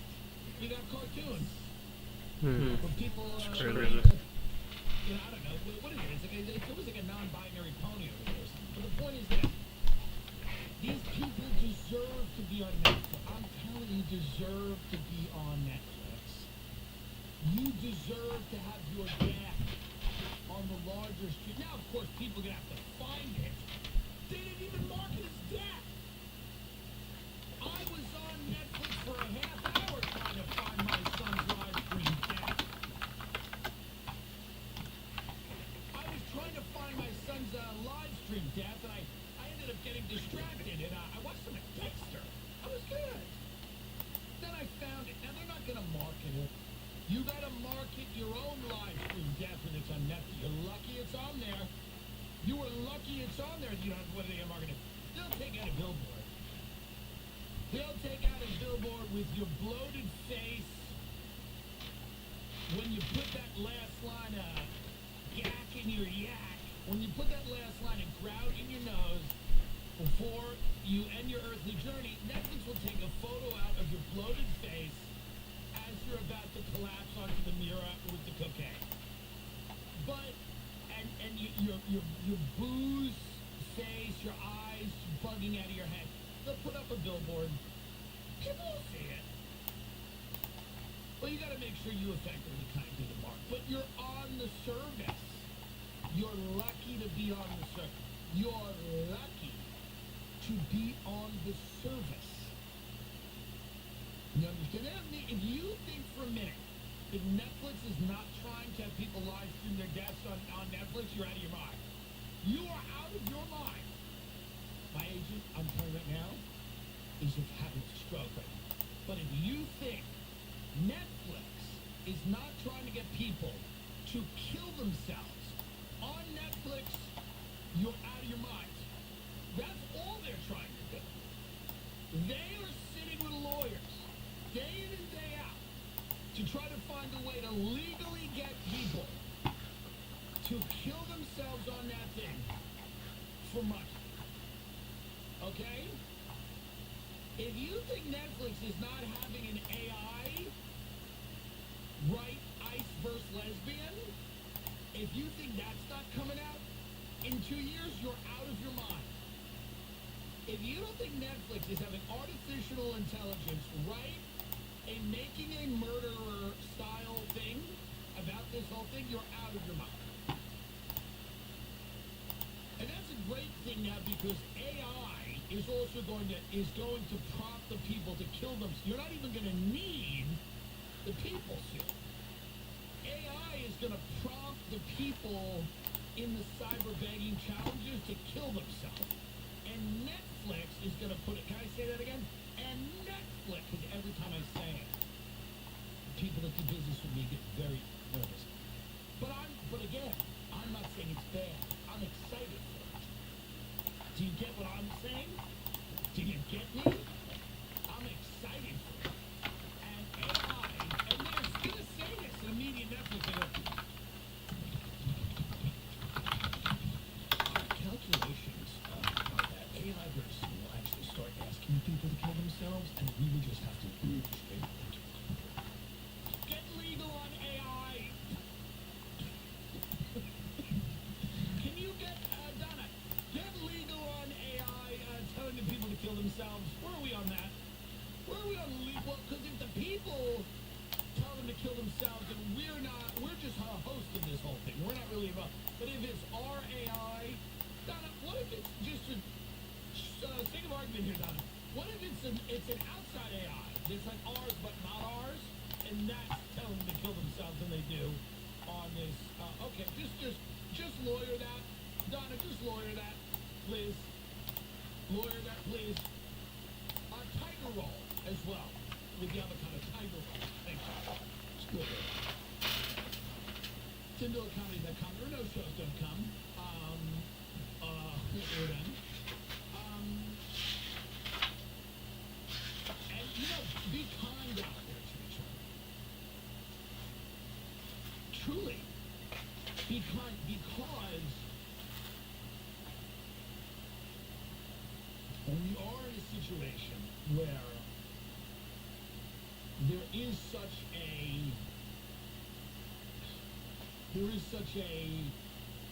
we're living in a time where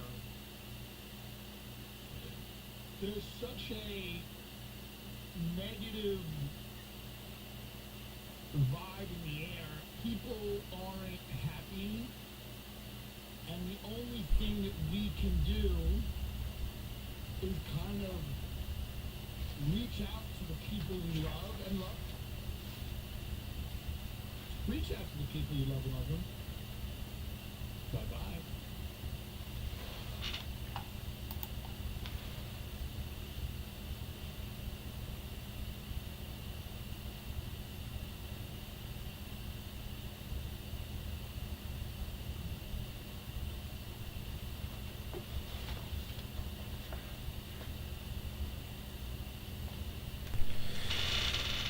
Sidney Riley had the chutzpah to disguise himself as a priest when the French Rothschilds were negotiating a Persian oil deal and convinced the Persians that the British government could pay more than the French. British Petroleum allegedly grew out of this deal. He is said to have been a man of contradictions, meaning generous, cruel, kind, selfish, and altruistic, pointing to a complex man seen as courageous.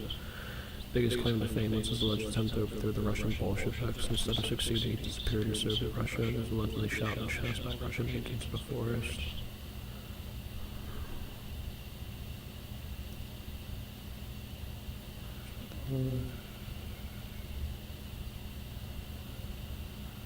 Alright, I want to see more about this.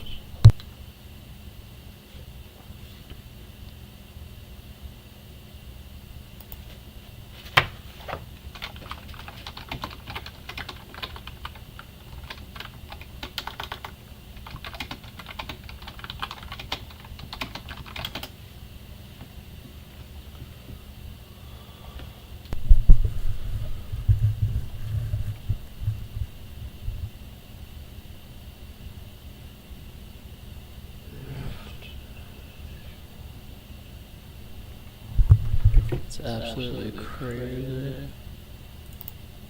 Seems like a movie.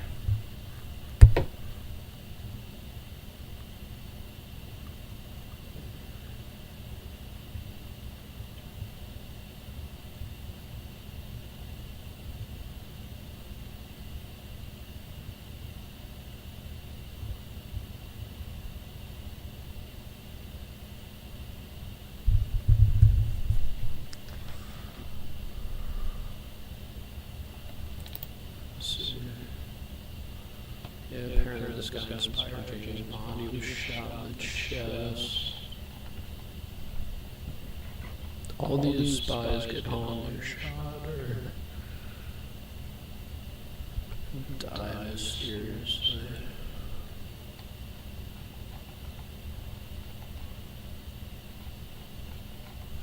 Here we go.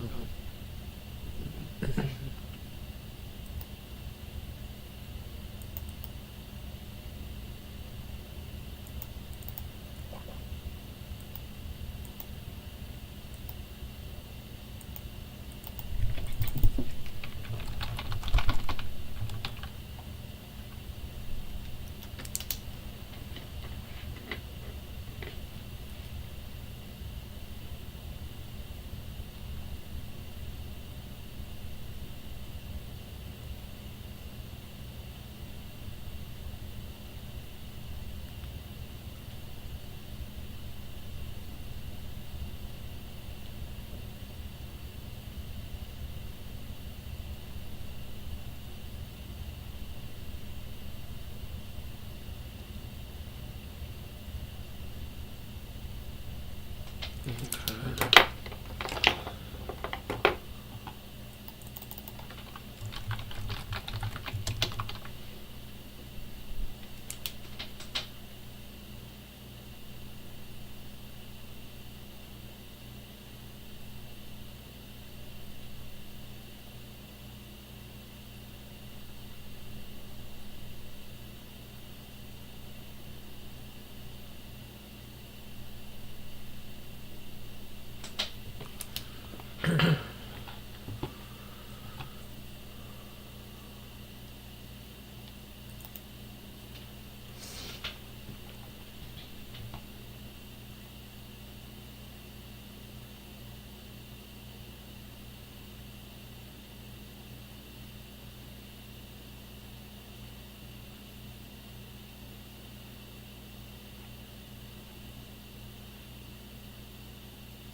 I've seen plenty of power banks over my 15 years of reviewing tech, but this Ridge one quickly became a favorite. So this, a 10,000 million.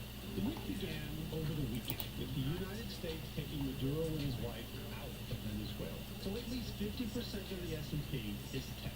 And there is no other developed country in the world where tech... What does pick up? I was buying the throughout last year, trading it. Oh wow, it's dipped more. It might be time to buy more. And the consumer-driven sectors of the S&P 500. The market is now unmoored from everyday life. Even in parts of the K-shaped economy get... I'd have to look at the financials. I repeat, might power through it as long as current tech and AI trends remain intact. However, if there is ever a recession where AI spending does slow, there is going to be a rush to the exits. The decline will almost certainly be fast and very ugly.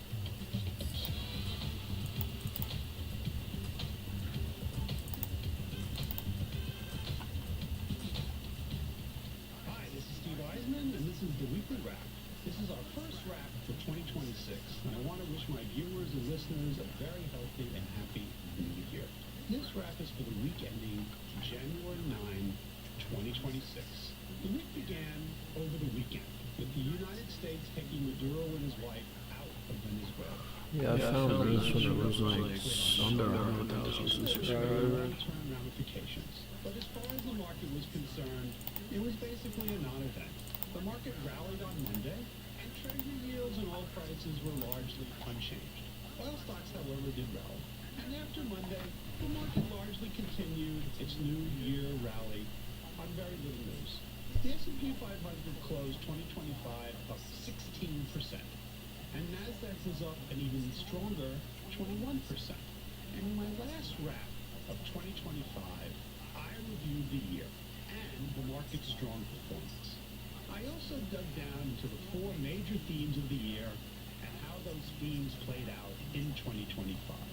And the four themes were: 1, the K-shaped economy; 2, the AI revolution or an AI bubble; 3, fears about the growth in private credit; and 4, affordability for the consumer. Because earnings season does not start until next week, when the banks report, on this wrap, I'm going to discuss the 5 long-term structural themes that I think are crucial to understanding the market's evolution. I am taking a broad and historical view of the market with a focus on these 5 structural market themes. Over the year, we will discuss how these themes play out, and also how these themes will continue to play out over multiple years. Keep in mind that theme 1, which we'll mention in a second, causes the other 4 themes.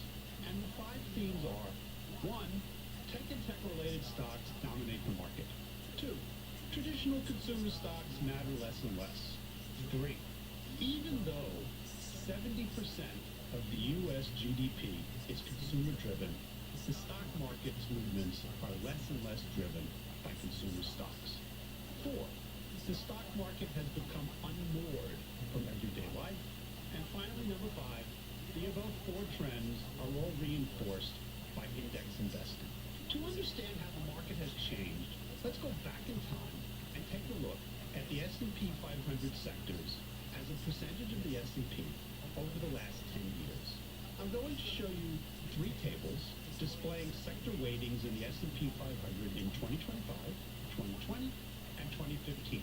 The comparisons, however, are not exactly apples to apples, but they're still very useful. Before studying the significance, I want to get a little granular and discuss shifts in the sectors. Prior to 2016, the S&P 500 was composed of 10 sectors, but in 2016, S&P removed real estate from the financial sector to create an 11th sector, real estate. Also, prior to 2018, the telecommunications services sector was composed largely of just AT&T, Verizon, and T-Mobile, and it was a tiny sector, only 2% of the S&P. In 2018, it was renamed the communications services sector and was expanded to include major companies from infotech and consumer discretionary, such as Meta, Google, Netflix, and Walt Disney. But even with these adjustments, we can still discern important trends. Let's connect the 5 themes to the change in the stock market sectors over the past 10 years. Now here, I show the sector weightings as of the end of 2025. And as you can see from this table, infotech is by far the largest sector at 35%. So theme number 1, tech and tech-related stocks dominate the market. But before looking at how these weightings have changed over the past 10 years, we need to examine some very serious implications of the current weightings for investing. Whether investing as a retail investor and stock picking, or buying index funds, or using a money manager to stock pick and to make asset allocations, the dominance of the infotech sector at 35% has changed investing in many ways. The U.S. market is the tech-heaviest market in the developed world, and this large weighting presents 2 significant problems. First problem, the tax problem. Embedded unrealized tax gains, especially in tech stocks, are large enough to override almost all factors. Retail and institutional investors alike won't sell unless the rug is pulled out beneath them and they are forced to sell. And the second problem, I call this the too big and too little problem. First, the too big problem. Institutional portfolio managers cannot invest however they like because they operate under risk restrictions.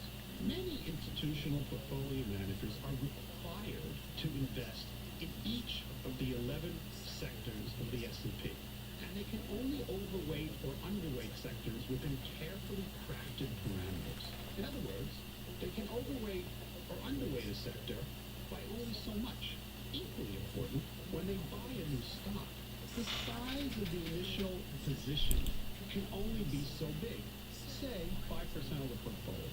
And if over time that position gets too big, it is only allowed to get to a certain size or it has to be trimmed back. Now historically this has not been a problem for active money managers and their clients. But today, given the size of the largest companies, it presents a huge problem, forcing both the realization of gains due to the forced exit from large positions in the sectors growing the fastest, meaning tech, and repeated risk of underperformance versus the market indices. As long as large cap tech stocks continue to outperform over time, by definition, active managers will underperform. When large cap managers underperform, assets flow towards passive index and ETF investing, which continue to garner the majority of flows. Now we can see the pressures facing active managers just by looking at the S&P 500 weightings of the top 3 largest stocks as of year-end 2025. At the end of 2025, NVIDIA was 7.7% of the S&P 500, Apple was at 6.8%, and Microsoft was at 6.1%. The sheer size of NVIDIA, Apple, and Microsoft makes it difficult for active managers to overweight them. And in many cases, their risk parameters force them to underweight them. We will have more to say about this in a bit. And now for the too little problem. Before we move on, I just want to focus on this problem because it's so interesting. The too little problem for those active managers who are required to make investments in every sector is based on their limited capacity to even focus at all on the smaller sectors. Focusing on infotech is required because the sector is composed of 70 companies with a weighting of 35%. However, the 5 smaller sectors, consumer staples, utilities, materials, real estate, and energy, all add up to only 14% of the S&P. Take real estate. It's only 2% of the S&P 500 and is composed of 31 companies. If you are a large, generalist, active manager, where are you going to spend your research time? Real estate is only 2% of the S&P, and active managers can generally only overweight a sector by so much. It hardly seems worth spending a lot of time researching 30 real estate companies so that you can buy probably only one 3% position. You're better off spending your time researching the 70 companies in infotech where you can make multiple investments. That's why the small sectors will remain small so long as tech dominates. Now, when the too big problem meets the too little problem, active portfolio management is often hamstrung, and the ability to successfully outperform the indices year after year is extremely challenging. Now let's dive into the details of how the sectors have changed over the past 10 years. Let's first look at the 12/31/2020 table, where infotech was the largest sector at 28% and healthcare was second at 13%. And now let's look at the 12/31/2015 table, where infotech was still the largest sector, but at only 21%. Financials were second at 16%, but back then real estate was included in financials. Healthcare was third at 15%. It's important to know the reshuffle that occurred in 2018, known as the defanging of Amazon, Netflix, and Google. It's crazy. At the beginning of the video, I was just saying books sick. We agree with that. I'll read some of these comments. Yeah, it is. Towards increased concentration That of concept. fewer stocks and sectors. Because there has been other Yes, you can, sectors and sir. sectors, this summary is meant for directional purposes only. So we look at 2015, telecom, consumer discretionary, and infotech amounted to 36% of the S&P. In 2020, after the 2018 rejiggering, where entertainment stocks got moved from consumer discretionary to the new communication services sector, infotech and communication services without consumer discretionary was 39%. And in 2025, the combination of infotech and communication services was 46% of the S&P. That's a 10 percentage point movement in 10 years. Another way to look at it is if you just take the current sector at its 35% weighting and then add back companies like Meta, I'm sad, though. and some others, you easily get to 50%. So at least 50% of the S&P is tech. And there is no other developed country in the world where tech dominates to such a degree. Also, it's the second largest sector in 2025. Financials is 60% smaller than just infotech. And still, that understates tech's current dominance. The convergence of market performance into fewer and fewer stocks and fewer sectors cannot be overstated. Themes 2, 3, and 4 are all driven by how a broad-based but tech-dominated stock market has divorced itself from the lives of most consumers. Although 70% of the U.S. economy is consumer-driven, the S&P is less and less driven by consumer stock performance. Now, going back to the four themes I discussed in 2025, K-shaped economy, the AI revolution or an AI bubble, fears about the growth in private credit, and affordability. The dominance of tech, caused by AI capital investment of late, is creating increasing pressure on both the consumer and the consumer-driven sectors of the S&P 500. Also, put yourself in the shoes of the typical consumer. What do they buy every day? What do they care about? Where are their affordability concerns? They buy and worry about the cost of drugs and health insurance. Healthcare. They want to buy a home, but can't afford it. Consumer discretionary. And they buy detergent and toilet paper all the time. Consumer staples. All three of these sectors suffer from terrible price inflation. That's the life of the typical consumer. And that difficult life is Popular name for the building. In a sense, the market is now unmoored from everyday life. This is just another but more historical way to look at our K-shaped economy. There are entire sectors or subsectors like housing that are just doing poorly, but because tech so dominates the market, they just don't matter. The implication of all this are crucial. Even if parts of the K-shaped economy get worse, even if the overall economy stagnates, the market might, I repeat, might power through it as long as current tech and AI trends remain intact. However, if AI trends falter, I would expect an enormous correction. Let's look at three consumer-related sectors: healthcare, consumer discretionary, and consumer staples, and see how they have done.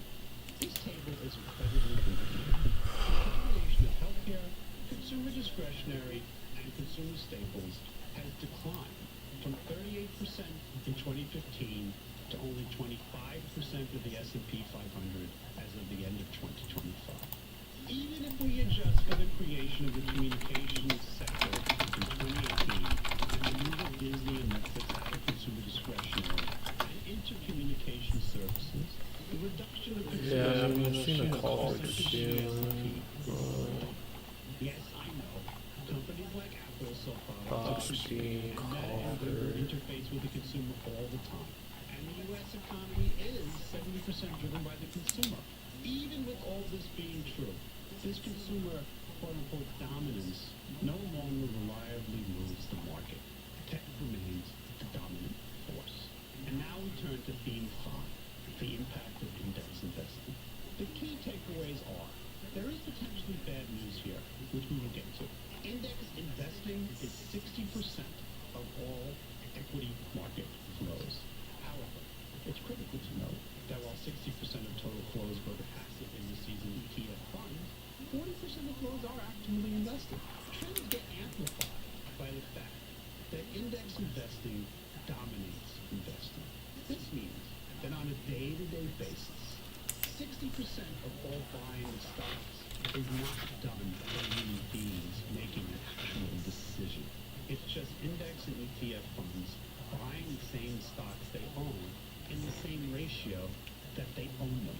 Also, most indices are weighted average as opposed to equal weighted, which results in the big getting bigger. This is one reason why tech keeps getting bigger and large stocks keep getting larger. Human beings are not making decisions here. It's all about inflows. No index fund manager ever decides that NVIDIA or Google or Meta are overvalued. The indices are computerized and just buy stocks as money comes in. It's all passive. The 40% of flows, which are actively managed, are critical to the health of the market. Now, one could argue, and some have, that the dominance of passive investing has broken down the mechanics of traditional price discovery and simply created a herd mentality where investors just pour money into passive indices and ETFs, and stocks are bought accordingly. However, to say that price discovery is gone is, in my view, an over-exaggeration. Take the recent performance of Oracle. When Oracle reported its third quarter 25 earnings and posted a backlog in excess of $500 billion, the stock took off from $225 to $330 in a matter of days.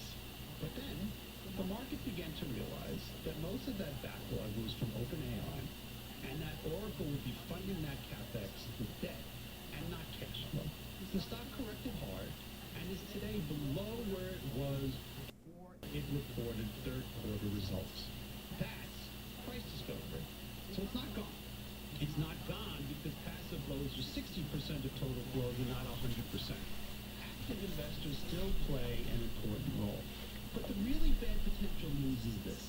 If there is ever a recession, or if AI spending does slow, there is going to be a rush to the exits. Index fund investors will press the sell button, and passive index fund managers will sell automatically. There will be a rush to the exits with few buyers on the other side. I would expect a quick replay of at least the February 19th through April 8th of last year correction, when the market declined from point to point by 19%. If there is ever a actual recession or AI bubble bursts, the decline will almost certainly be steeper. It will be fast and very ugly. However, to reiterate, on a day-to-day basis, where there is no crucial news, passive flows dominate. And now for the mailbag. Only time for one mailbag this week. This is from Manuel, who asks the following, quote, I wanted to reach out to get your perspective on PayPal's recent performance. The company has delivered several consecutive earnings beats, yet the stock continues to underperform. I'm trying to understand the disconnect between the financial results and the market reaction. Could you share your view on what might be driving this weakness? Additionally, I would appreciate your thoughts on PayPal's current valuation. Do you see this as a potential value trap, or do you believe the market is materially undervaluing the company at this stage? Unquote. Great question. Let me start out by saying that during COVID, the payment space was a hot space. Every company needed to move its business to the internet, and they needed payment companies like PayPal to facilitate that move. Payment company earnings exploded, and so did the stocks. PayPal reached a high of $289 in August of 2021, the height of COVID. Since then, PayPal, like many other payment stocks, Green Dot's getting acquired. PayPal ending 2025 at $58, an 80% decline from its August 2021 peak. With the exception of Visa and MasterCard, the entire payment space has derated and gotten incredibly complicated. Now, with respect to PayPal, the stock was down 31% in 2025 alone. This is despite the Buying this around 9, yeah. 1% in 2024. And while the company has not yet reported its fourth quarter, all of 2025 is expected to grow 15%. The stock has derated enormously. Why? With respect to results, yes, PayPal has beaten earnings estimates, but it is also disappointed on revenue. I'm not reading about this. Just a symptom. The problem is that in its heyday, PayPal was the way to pay for things on the internet. It was ubiquitous, and it was first. But that is no longer true. The basic problem with the entire payment space, including PayPal, is that only Visa and MasterCard have what appears to be insurmountable franchises because of the massive size of their networks.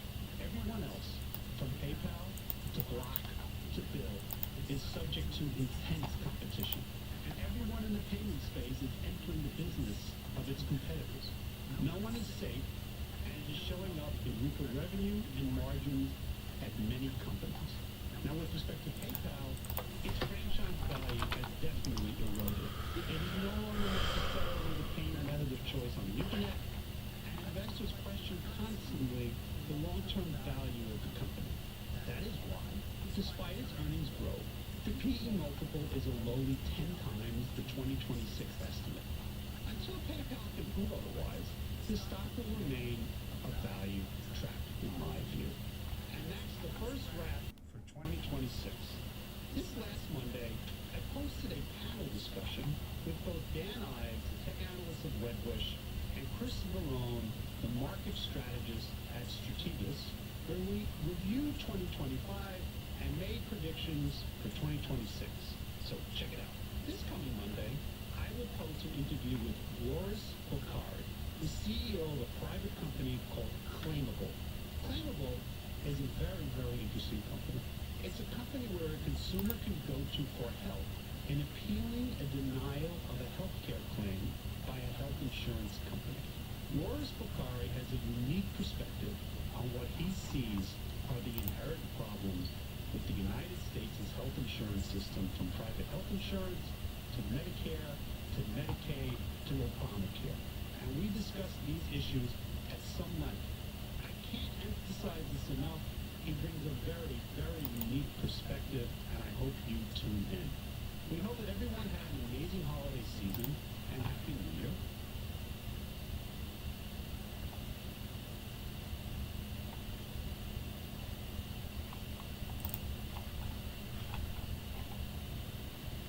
I don't know, I sold after the last earnings jump.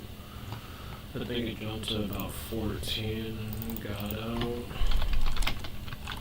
Finally around 9, so yeah, let's see. And then it jumped right here. Yep, look at that, 14. There's some extra.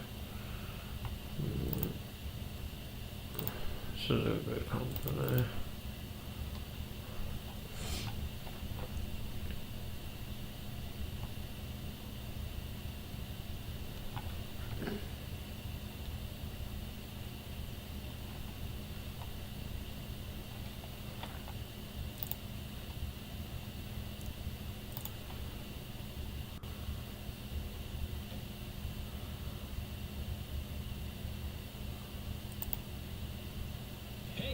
Hello, all the way over there. This is the classroom where I'm going to be teaching this semester Calculus 3, multivariable calculus. I'm really excited. It's a big classroom. I'm going to have over 200 students taking this class. And honestly, it is daunting. I'm nervous, and I have always been nervous. I've been teaching for many, many years, and I always get nervous the very first day of class. But then after that, it's smooth sailing. Once you get through that very first day, and you see that nothing goes wrong, that the students are here to learn just like we're here to teach, there is nothing to fear. And it's actually quite fun. It's actually quite enjoyable to teach a large lecture of calculus, because it's a very different experience, I can tell you that, from teaching a small class. And it is fun. And Calculus 3 is just awesome. Calculus 3.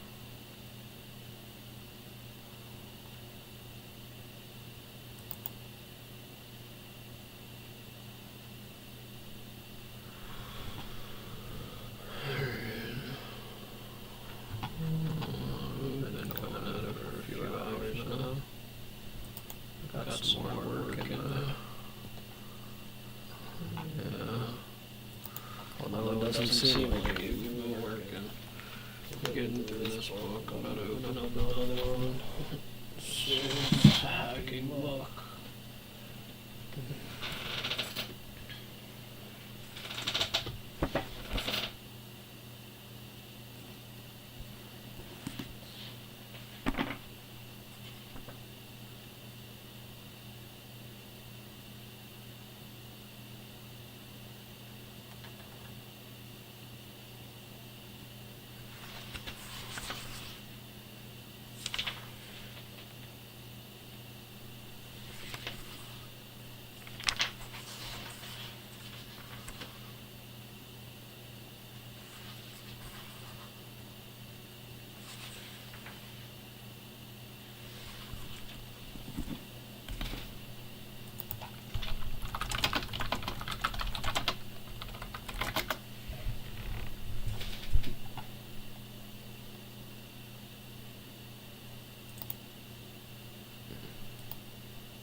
I don't know how much I bought it for. Maybe 49. Yeah, 49.99.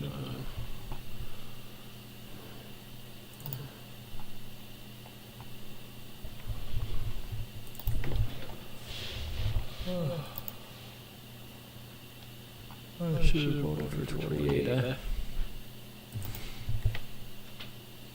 20.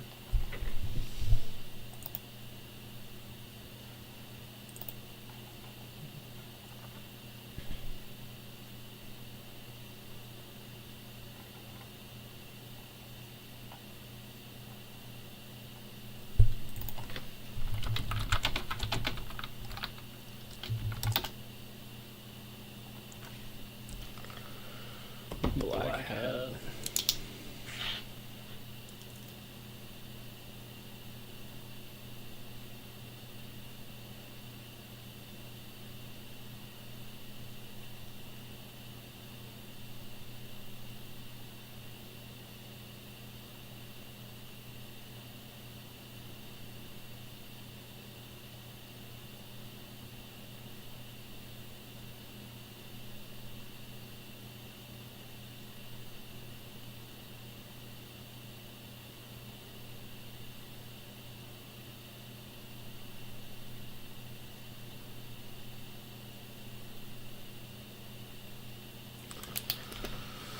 Okay.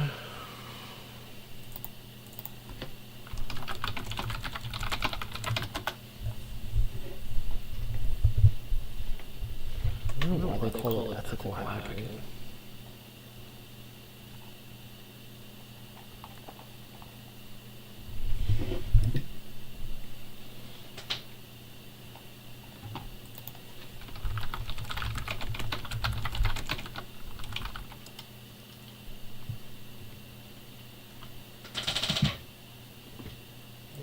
I'd like to see if they have PDFs. Yes, I could have just gotten a PDF of it, too. It's my favorite. But then the PDF, you gotta go print them out and everything, and sometimes they can turn into more. So. It doesn't really matter. It doesn't even matter. Just take it out of the load.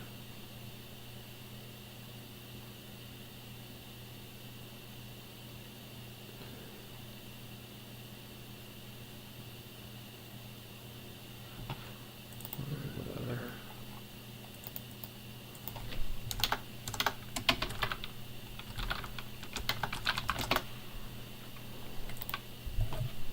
Try to read some reviews, try to see what this is about.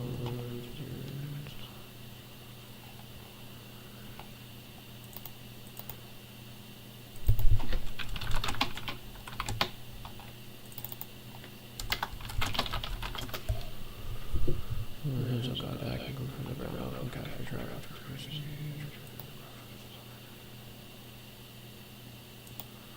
Okay. Yeah, see, so we're gonna be a offensive security expert.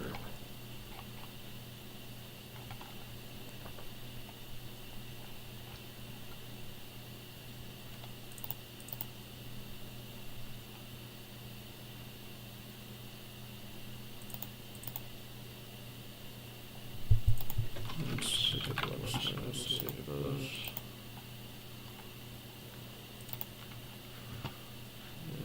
So used to go there.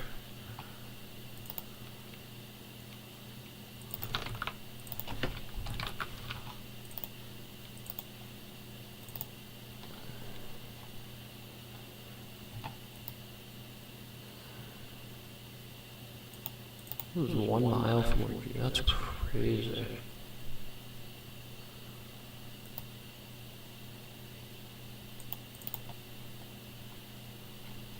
Signing the professor.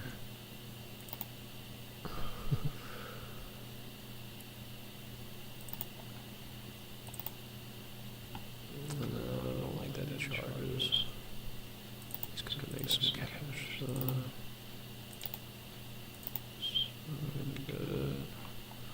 Good. and everything's paywall.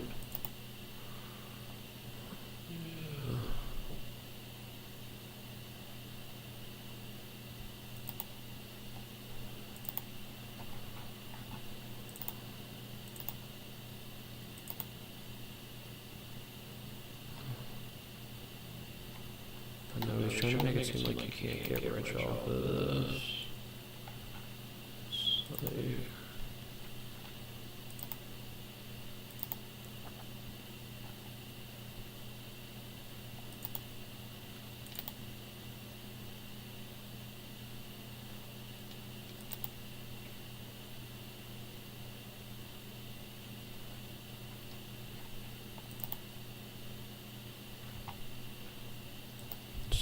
Let's go to YouTube.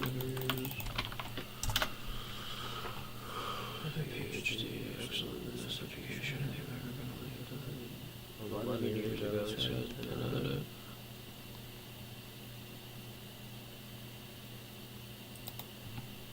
Bill, welcome to Podcast. Thank you. do a David interview. We'll read that.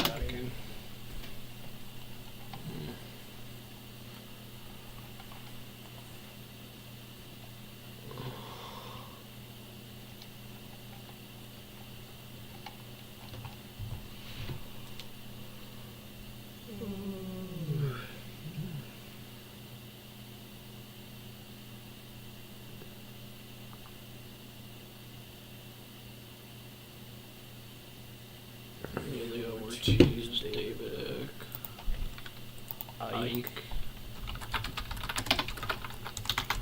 Let's just go brush my teeth real quick. Give me 30 seconds and I'll make you learn AI. We got 3 hours. 3:03. We're cooking.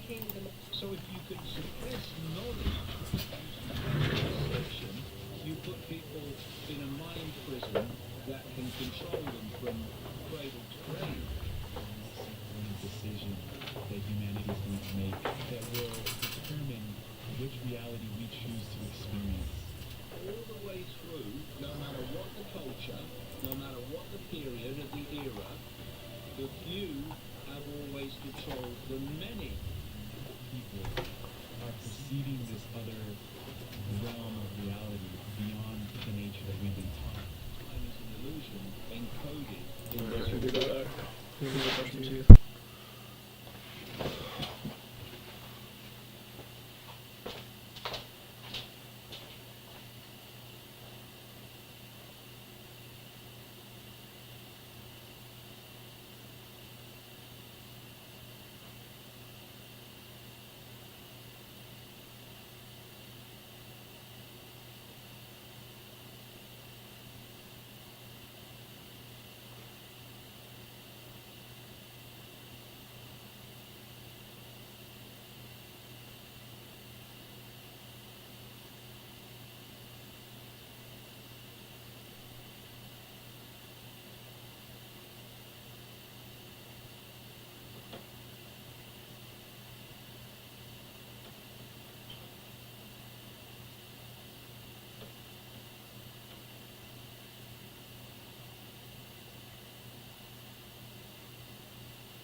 lay this out in the roadmap, is a simulation.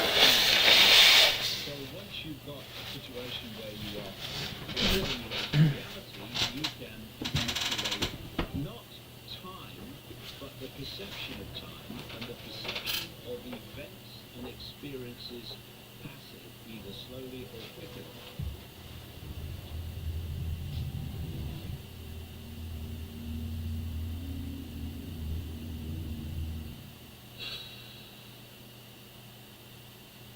Before today's transition, I wanted to take a minute to let you in on something that could change your life.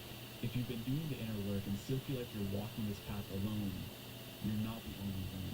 Most spiritual spaces give you endless content to consume, but not a tribe to grow with.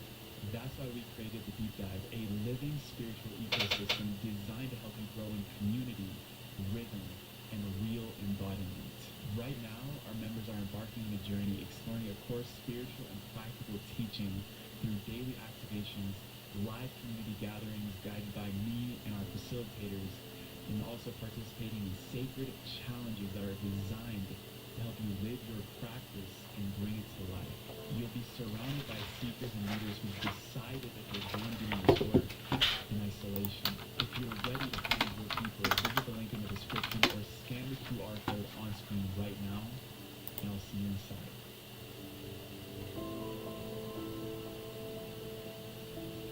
David Icke, welcome back on Just Tap In, brother.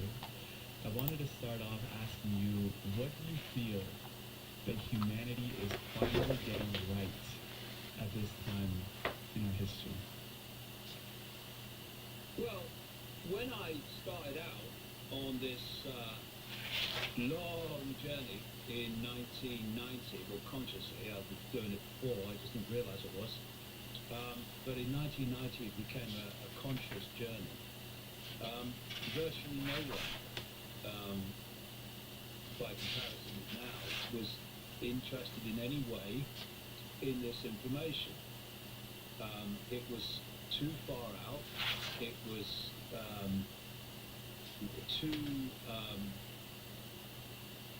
too much of a stretch for people to think it was happening. And yet now the numbers are phenomenal that are seeing that at least on some level there's some kind of conspiracy going on which is not good for humanity. The reason I've written my new book, The Roadmap, is for a very specific reason, which relates to the question. I've seen people awakening to some levels of this conspiracy, but I've also seen people have come into the so-called alternative media from the mainstream who have basically hijacked the central core of it that gets all the algorithmic support, whereas others don't, and all the funding too that comes from that. And there's been, we have a thing we call the Overton window in the mainstream of society, which is that range of acceptable thought, acceptable opinion. And when you go outside of that Overton window, what's called the normal, suddenly you're mad or bad. And that Overton window changes and moves as new information comes to light, becomes accepted as reality. So, you know, the Overton window in things like health, etc., has changed from the days where we used to put leeches onto people to suck their blood. But there's always been, in every society, there's been this normal opinion, this normal range of acceptable thought and view. Now, the alternative arena also has an Overton window. I say it shouldn't have, because we are in a reality which is designed specifically, I'm sure we'll get into it, to stop us knowing, to keep us in a state of ignorance, aware enough to behave and serve the system, but not awake enough to see that the system is a means of mass human control. And so what's happened with this kind of hijack of the alternative arena since COVID is that this Overton window has come in and basically held the perception of the conspiracy in the range and the realm of politics and finance and the world of the scene, shall we say. And so what I've done with the roadmap is to Hi, I'm Alex. I hate public speaking and never trained my voice. I used to hate public speaking, but I've trained my voice with vocal image. If you're introverted, your voice can still make a strong impression. Vocal image trains your tone, clarity, and presence. Just 10 minutes a day. With AI feedback after every exercise, you see how your voice is changing and feel more confident each time you speak. My voice feels completely different. Start sounding confident under pressure. Do the test now.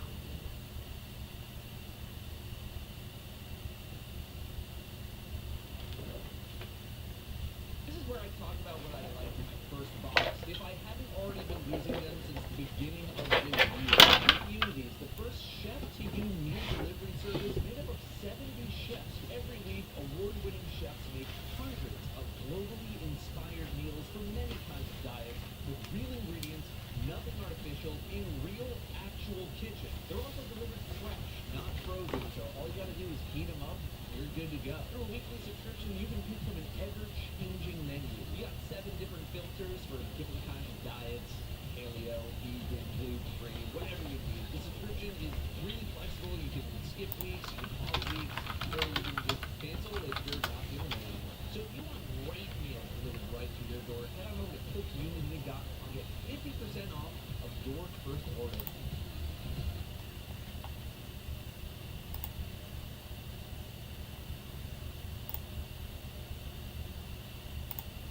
Present a vastly greater picture in which, yes, I go into the political realm, but as a play out of the big picture, which is that a non-human force is manipulating human society from another dimension of reality. And if people hear that for the first time, they go, what? But the evidence to support that is tremendous. But this Overton window of the alternative media prevents that being explored. And that's why I'm setting out with this book to dismantle those walls of limitation and say to people, not you must believe what I say, but hey, there's a completely different way of looking at this world, even vastly different to the mainstream of the alternative media. And the scale of the conspiracy is vastly greater than you're being told. And ironically, it's when you get into that bigger picture of the situation we're in that you come across the answers. Because at the political level, which is basically where it's held, there are no answers. What's the answer to voting for Trump or someone of the left? to vote for someone of the right or someone of the left as the alternative to whoever's in government at the time. But when you kind of dig a little deeper, and you don't have to go very deep for this, you see that the same force is manipulating through the left and is manipulating through the right. And you may see different rhetoric, you may see different excuses, you may see people apparently saying different things. But when you look at the outcomes of both a left government and a right government, the direction of travel is the same. It's going in the same direction, but with some it may go in that direction slower or quicker, but it's the same direction. And trying to break that by putting forward a completely different way of seeing the world and seeing ourselves, our self-identity, and also to point out that if you're trying to control billions of people and you are a few, there are a few things that need to be in place. One is that you have to keep from the people, the target population, the nature of how they're being manipulated. You can often some people awaken to the fact that there's a political discrepancy or whatever, but you mustn't let them see the big picture, because that can be catastrophic for you. And you must have in place two other things for the few to control the many.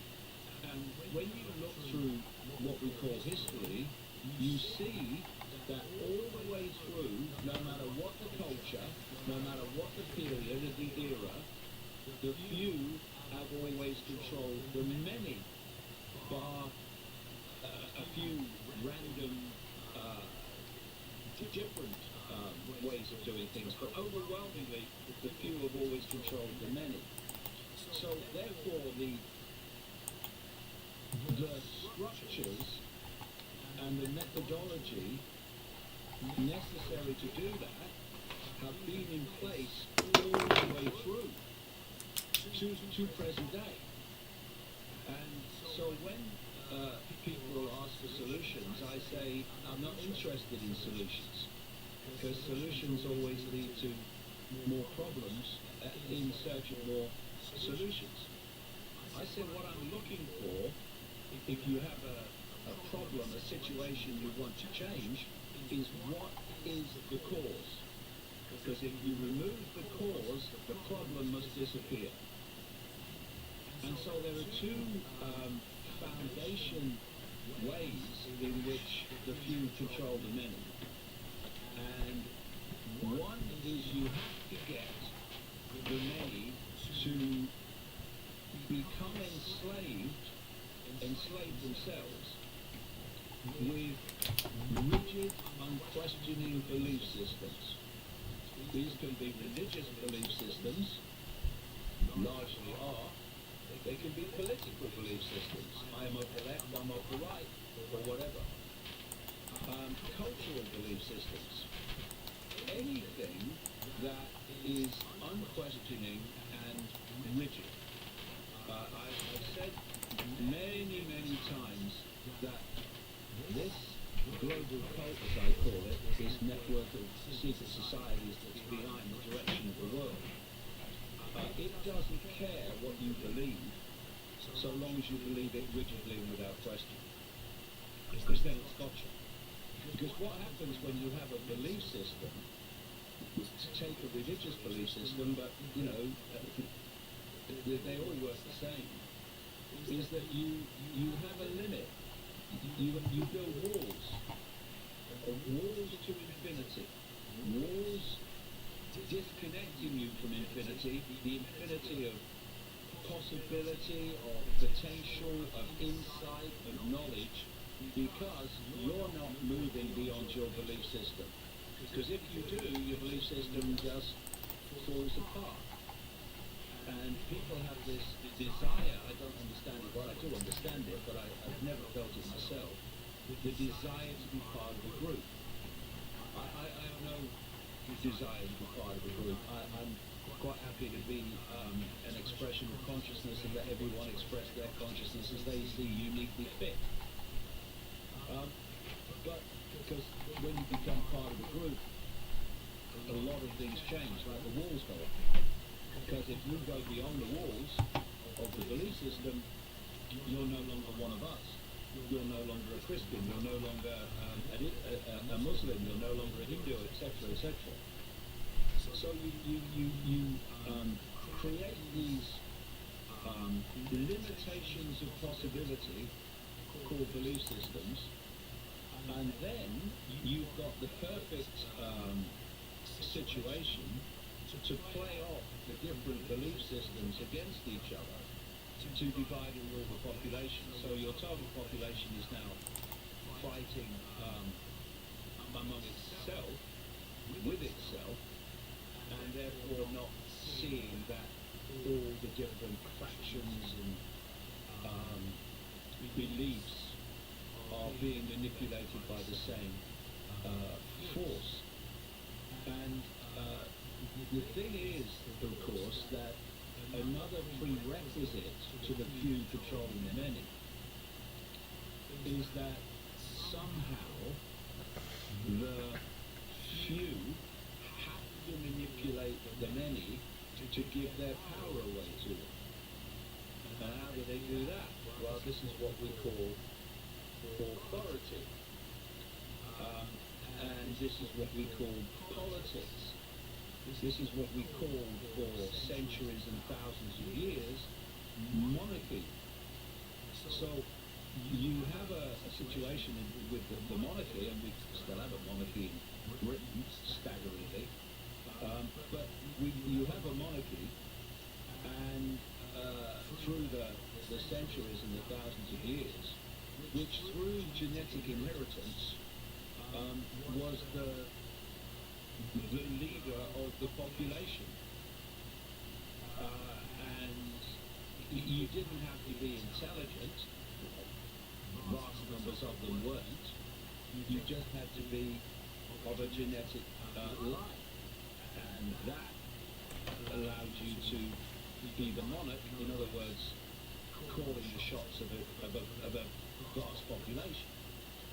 When humanity reached a point of maturity where it wasn't having that anymore, though we still have it in some parts of the world, they replaced the monarchy with politics and political parties. And this was just, and people then thought, okay, that's good, because we now can select our government. But you see, if you're given the choice of selecting Party A or Party B or Party C in them, but the same force is controlling all of them at their inner core controlling center, then it's not a choice.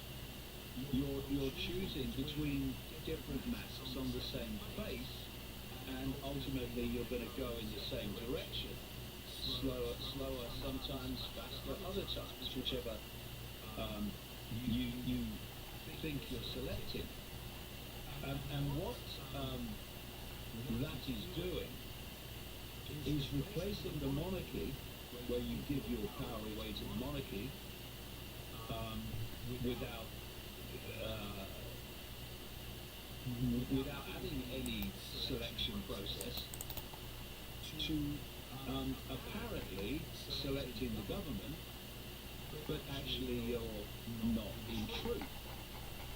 So the political period since the demise of the monarchies has been one of another reason and way and means of giving your power away.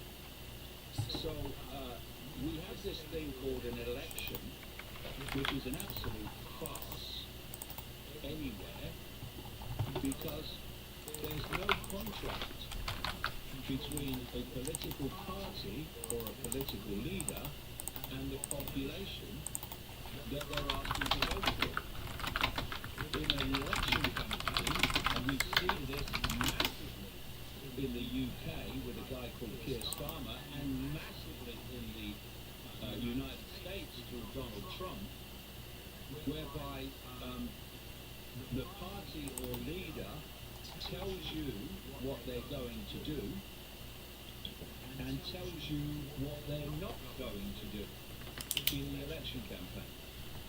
You think, okay, well, yeah, I'll go with that. So you vote for them and they get in. But there's no contract.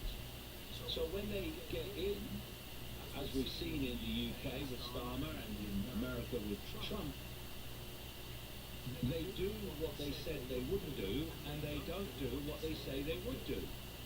I can honestly say that when I learned to do this work over 20 years ago, it completely changed my practice, completely revolutionized my understanding of what pain is and what anxiety and depression are for that matter.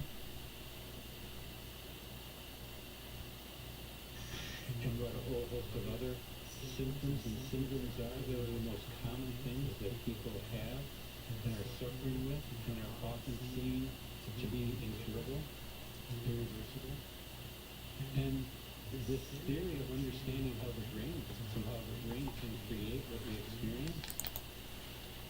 And so what that means is you have now given your power away over your life to someone else, the few representing the cult, for another 4 or 5 years. And if you stay at that level only of politics is the answer, it's the problem, but it's also the answer, well, it's not, then in another 4 or 5 years, you get the opportunity to go through the farce again. And this time you might vote for the other party. But then the other party does the same and gets into power. It doesn't do what it said it would do, and it does do what it said it wouldn't do. And the direction of travel is basically the same. And so you, 4 or 5 years hence, have only one real way of getting rid of the party B, and that's to go back to vote for the party A, and round and round and round and round it goes. And these are all means of giving your power away. And yet, we're supposed to have 8 billion people in the world, and the number of people in full knowledge who are directing the direction of the world is tiny by comparison. And thus, the only way that few are going to control the many, even with politics, is for the many to acquiesce to the dictates of government and politicians.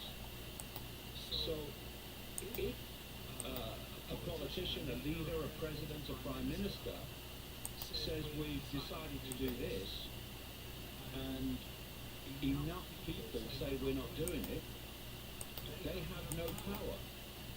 The power of politicians, thus the cult behind the politicians, is in persuading the population to give their power to the few in the form of acquiescence. Acquiescence to what the few decide is going to happen. If you look at America now, you've got this guy, Trump, who is so deeply corrupt, it's unbelievable. I mean, oh dear. I mean, just shockingly corrupt. And he's running America, one-man America, that's starting to unravel now, thank goodness, through executive orders, which is an aide to Bill Clinton once said, executive orders are swish of the pen, law of the land. So this one man is saying, this is going to happen and I'm signing an executive order. Congress has given up its right to police that. The Supreme Court, which has a Trump majority, is going in his favor again and again. And so you basically have an America that claims to be a democracy or a republic and claims to be a land of freedom that is currently controlled by one bloke. But then you ask the question, yeah, officially that's true, but who's dictating to him? And this process of giving your power away to the few through acquiescence to the few has gone on throughout known human history, and that's how we got in this situation. And we are not going to get out of it by continuing to do the same. I love that you brought up these unquestionable, rigid belief systems that maybe have been instilled in the operating system of humanity for centuries. I wanted to ask you, what is that one belief system that you have that is the most empowering, that anyone else can also start to embody, that liberated you from a lot of these programs that were instilled? Well, it's not a belief system.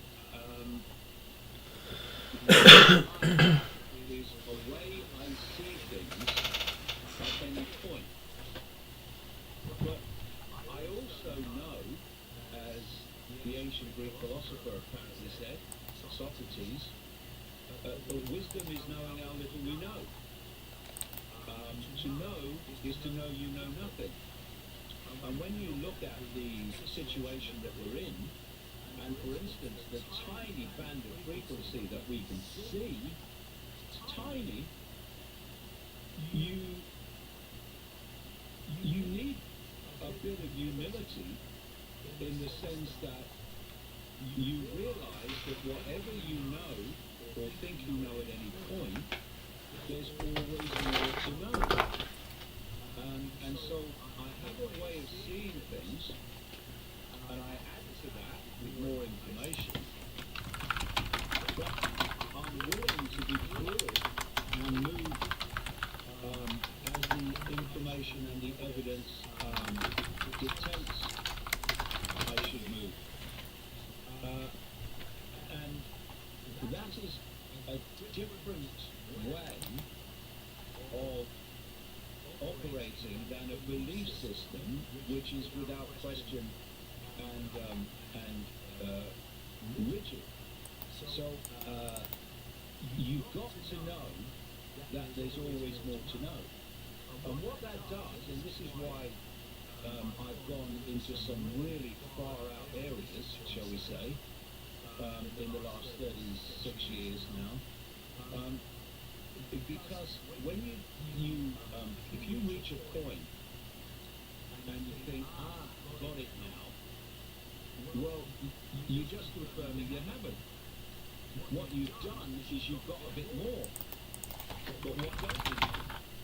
And this principle and process is constantly driving you deeper in the rabbit hole.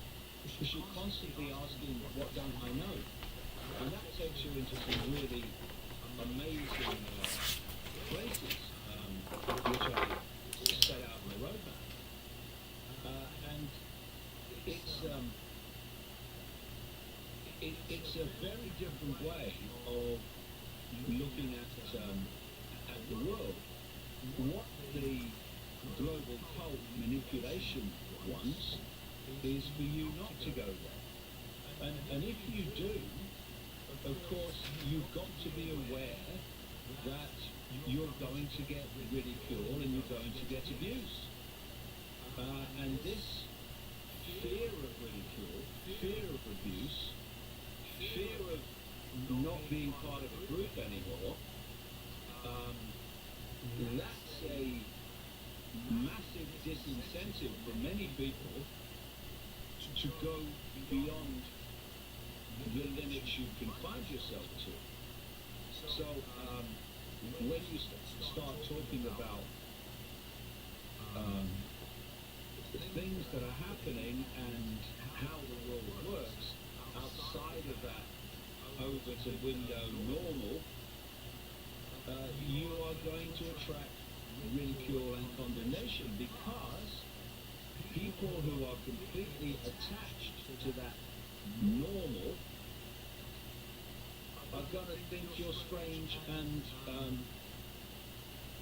even insane.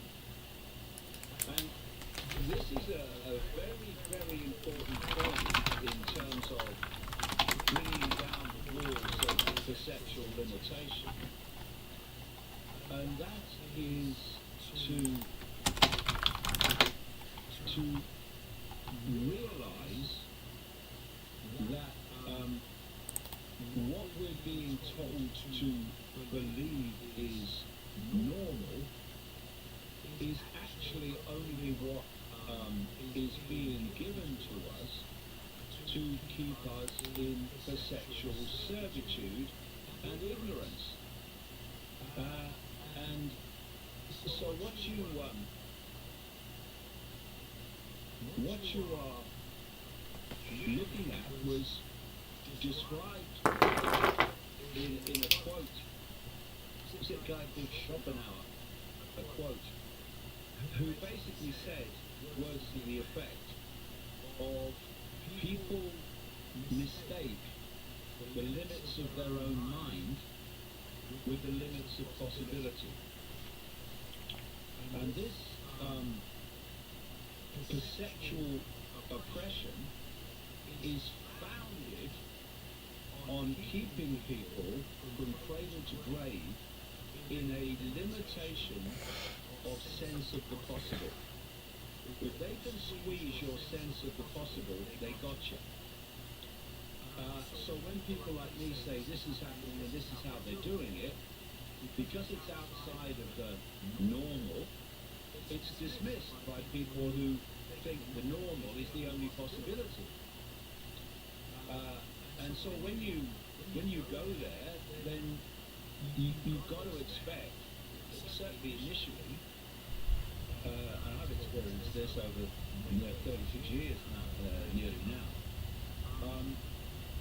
the fact you're going to get ridicule and abuse. But either you want to know the truth or you don't. And if you do, then okay, that's just what happens when you break down the walls of the perceived normal. And what the roadmap is about is putting forward evidence for the fact that beyond the perception of normal is a vast infinity of knowledge, of understanding that puts this world, this reality, in a completely different light to the one that we believe we're experiencing. And so, if I had to put it down to one revelation, it's that we are not human. We are having a brief experience through a vehicle called a body, what I call a biological computer, that allows us to experience this smear of reality. It's not who we are. We are the consciousness having the experience. And ultimately, we are a formless state of awareness. We are consciousness. That's our true I. and the different energetic bodies, vehicles that we take on in the different frequency bands of reality are merely to allow that consciousness, that awareness, to interact with that reality. So I couldn't pick that up with my consciousness, because my consciousness, your consciousness, everyone's consciousness is vibrating so fast compared with the dense frequency of the glass that I couldn't pick it up. I couldn't interact with this reality. But because I have a bodily form that is resonating within the same frequency band as the one I'm experiencing, I can interact with it. I can pick the glass up. But it's not who I am. It's just a brief experience I'm having. We give it names like, my experience is called David Icke. But it's not who I am. It's what I'm briefly experiencing. What I am is a state of awareness. And that self-identity transformation from I am my body, my name, my job, my life story, etc., my race, my religion, to I am a state of infinite awareness that can open itself to the vastness of awareness. And therefore, when you do that, when your self-identity becomes, I'm not my name and all those labels, I am awareness, having a brief experience, that expansion of self-identity takes you and expands your awareness into realms of knowledge, insight, knowing that is beyond the limitations of this human reality. And suddenly you see the world you saw in a certain way before, you see it in a completely different light. And that's the awareness that we call awakening. Sam and Jen have been smart with their money. They've saved, invested, even waited an extra year before retiring. And they made the decision to partner with a firm that can keep up with our lifestyle. Baltimore Washington Financial Advisors, a Maryland fiduciary with over 3 decades of experience integrating financial services into one unique, comprehensive process. So Sam and Jen can focus on what's next. The world. Consult an expert today at bwfa.com.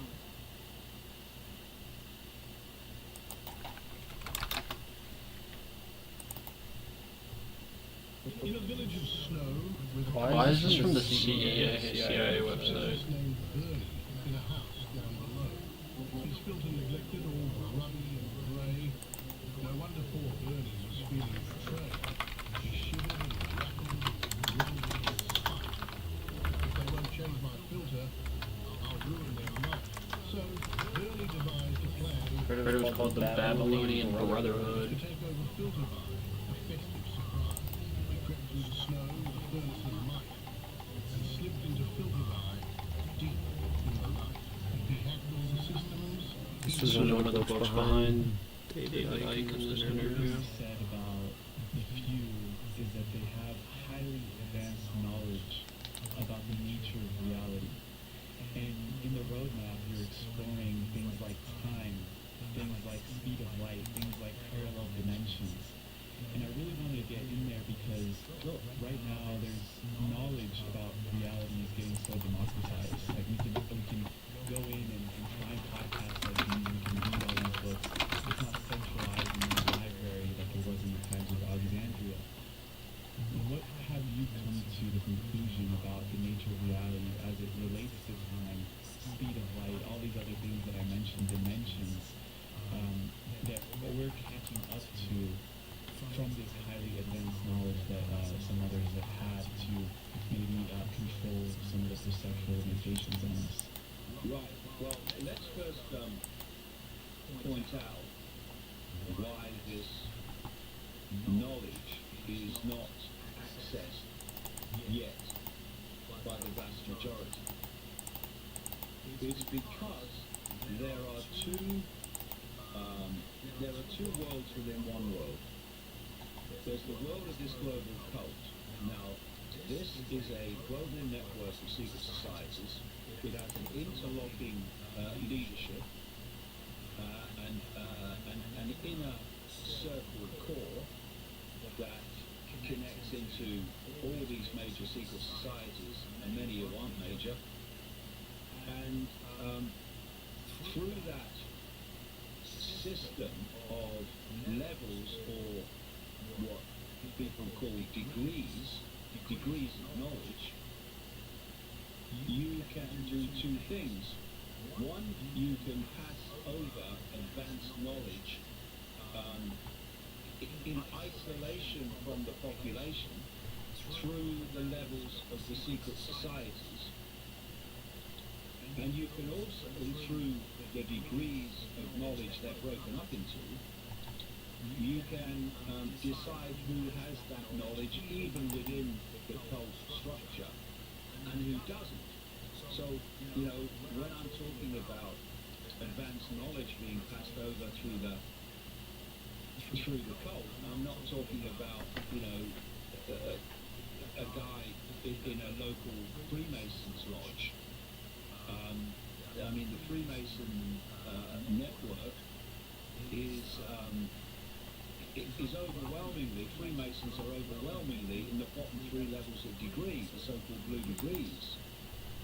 They're not aware beyond that, because each level within the secret society decides who in levels below can enter that level.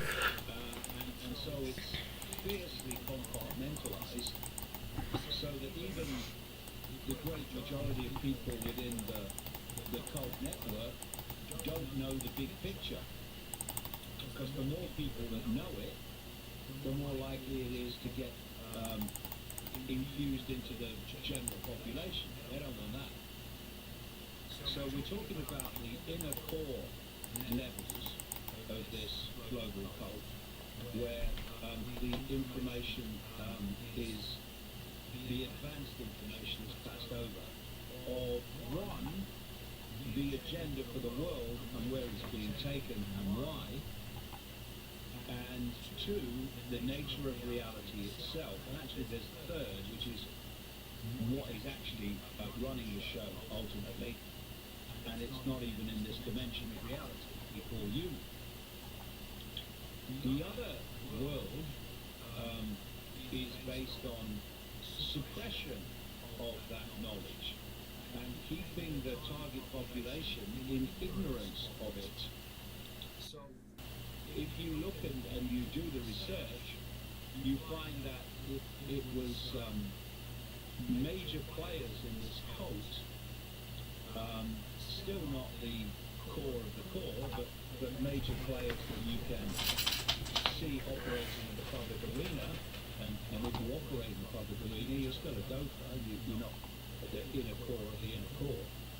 But you can look at how they have created the sources and means of communicating information to the population.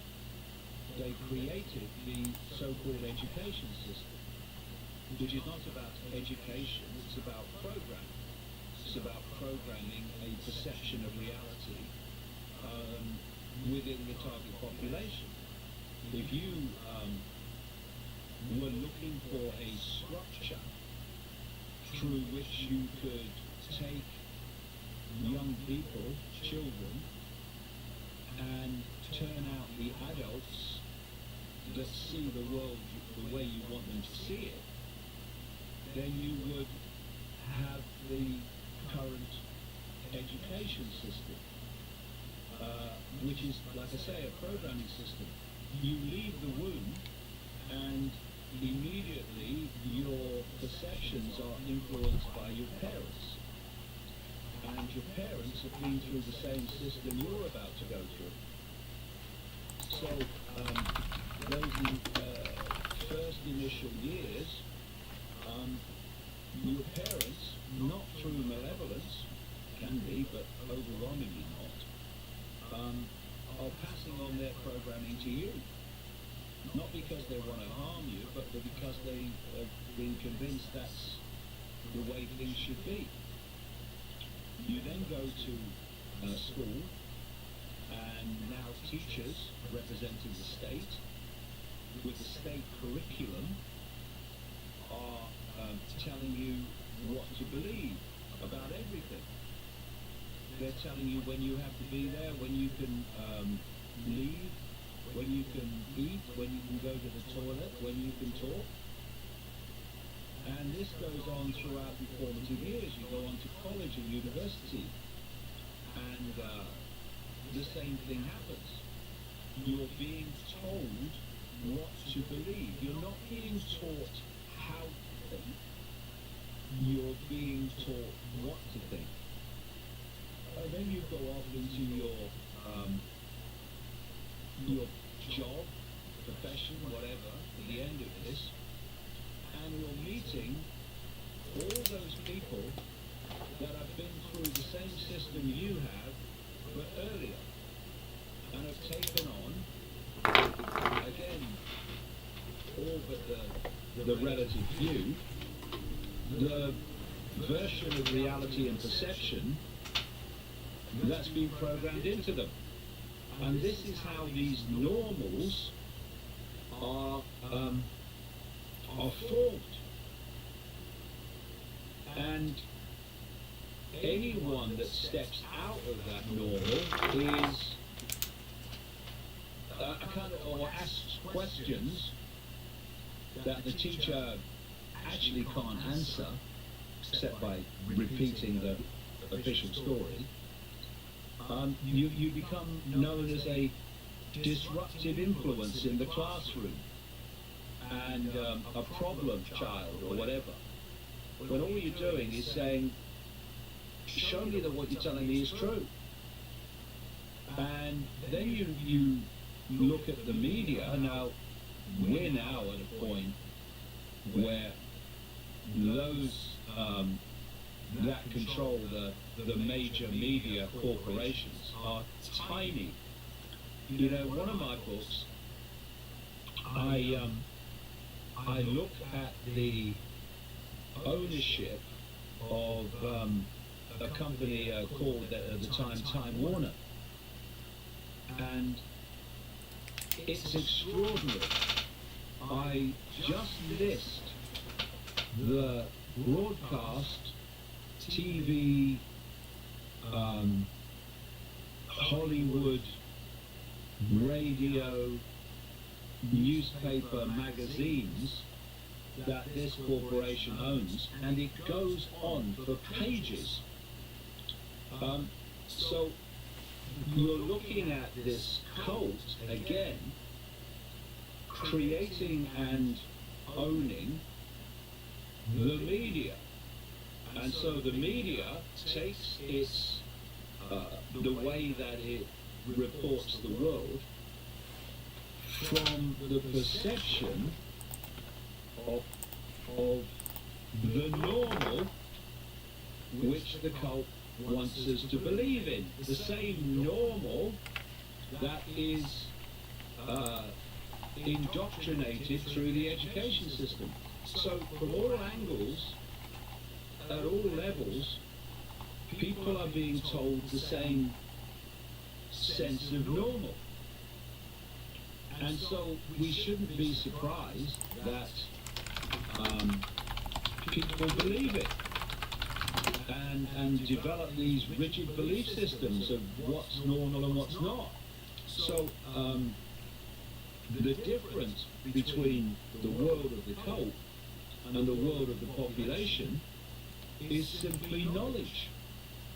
You know, if I said to people, It was covered during the Bin Laden raid. There was and they knew nothing about computers or Wi-Fi. And I said to them, you know, there's a field of radiation with encoded information which you can tap into anywhere in the world where it's generated, and it's a whole sense of reality just in the energetic atmosphere that we call empty space. The reason it appears empty is because it's outside of this ludicrously narrow band of visible light, as science calls it, that is all we can see. If I said that to people who knew nothing about Wi-Fi and computers, they would say I was mad. Why can't I see it, they would say. But because now people know about computers, they know about Wi-Fi, when I say the same thing, they say, oh yeah, I know about that, yeah, Wi-Fi, computers, yeah, I know about that. Everyone knows that. And the difference between you're mad and everyone knows that is knowledge. So if you can suppress knowledge, you suppress perception, you put people in a mind prison that can control them from cradle to grave. And so it's that suppression of knowledge that is the goal of the goal. Advanced knowledge is passed over and through the levels of initiation. And so this is the foundation throughout human history. This is the reason that humanity still controlled today, Disney, Reynolds, McDonald, Cross, fundamentally controlled through what we call history by religion. Because not only were people told that they had to go to church every Sunday or else, they were told that if they didn't believe what the church was telling them to believe, then horrific consequences were on their way. And what is that belief designed to do? To keep people in a perceptual box, a perceptual prison. So if we go on to the question that you asked about time, what controls people's perception of reality more than time? We're constantly looking at the clock, but I don't have a watch. I won't have a watch. And I interact with time only, well, I've got to be here at a certain quote time, so I will be. But the rest of it just passes me by. So I'm not watching the clock all the time. But most people are.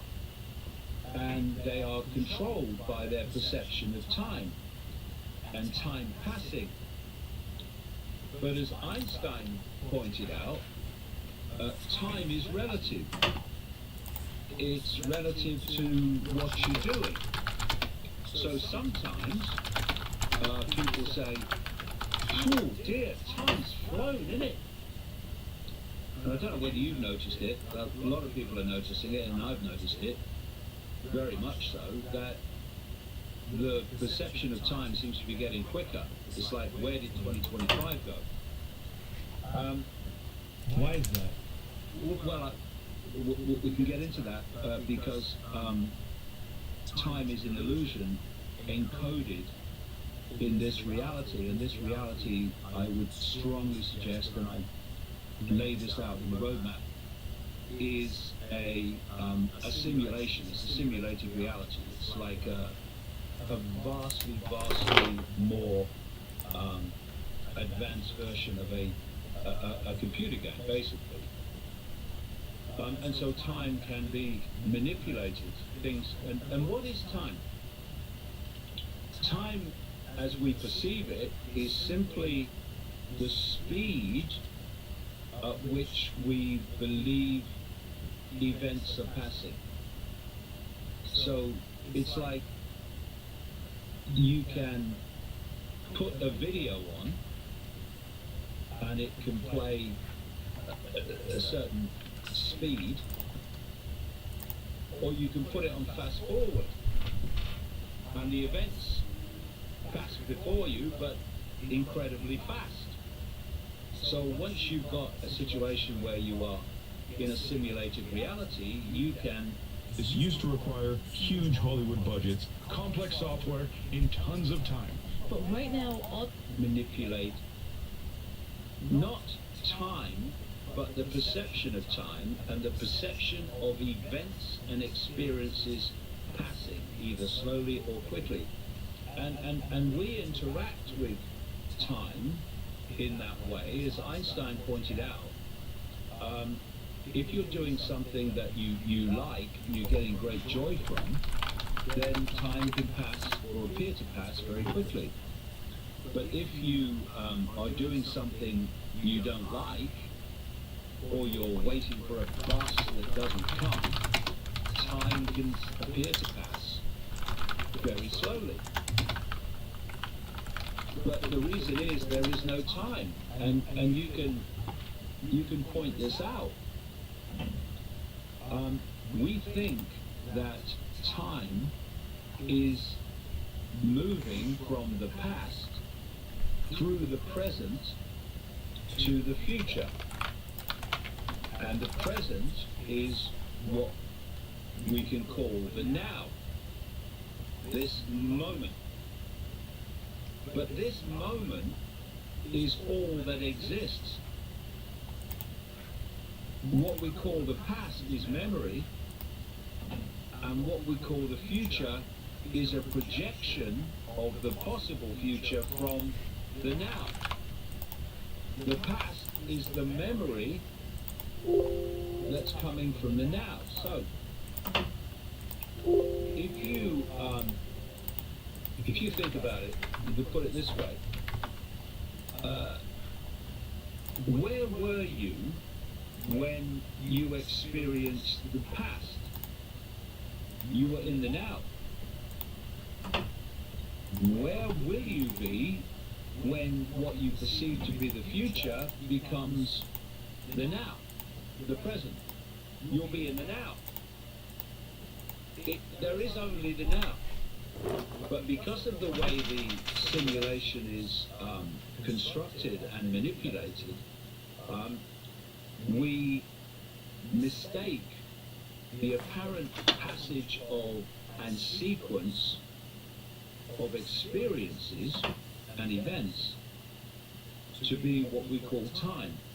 But everything is happening in the now, because it can only happen in the now. There is only the now. But the manipulation of time is a fundamental manipulation of human perception. So, I point out in the books that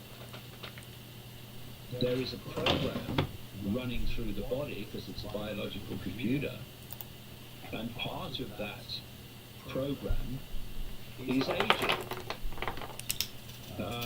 That which has created the matrix, the simulation to enslave our perception,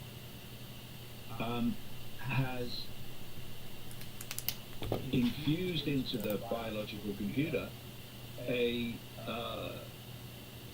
program which takes the human body through a sequence from birth to whenever our demise comes, our bodily demise, not the demise of our consciousness. And so that perception of aging also delivers the perception of time passing. But it's actually a program. You know, when you get deeply into this, and this is also supported increasingly by many mainstream scientists who have started to see that the way they saw reality before is simply not supportable. They realize that the human body is not a physical entity, and the reality that we are experiencing is not a physical phenomenon. You go into quantum physics below the level of the atom, and suddenly you realize that there is no physical. You know, we're told that atoms are the foundation of the physical world. But if you look at an atom, you see that it has no physicality. An atom is just an energetic phenomenon. So it's the nucleus, and there's electrons going around the nucleus, a bit like a solar system, if you like, and everything in between the tiny nucleus and the tiny electrons is, to our sense of reality, empty space. It's certainly not physical. And if you go deep enough into the nucleus and the electrons, they're not physical either. But they are supposed to be the foundation of the physical world. It's not possible. Someone came out with a great line pointing out that if you look at an atom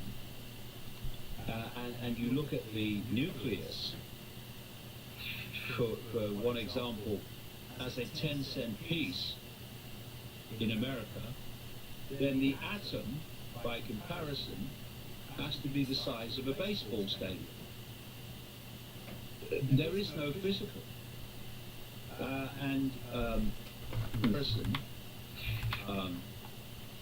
If you look at an atom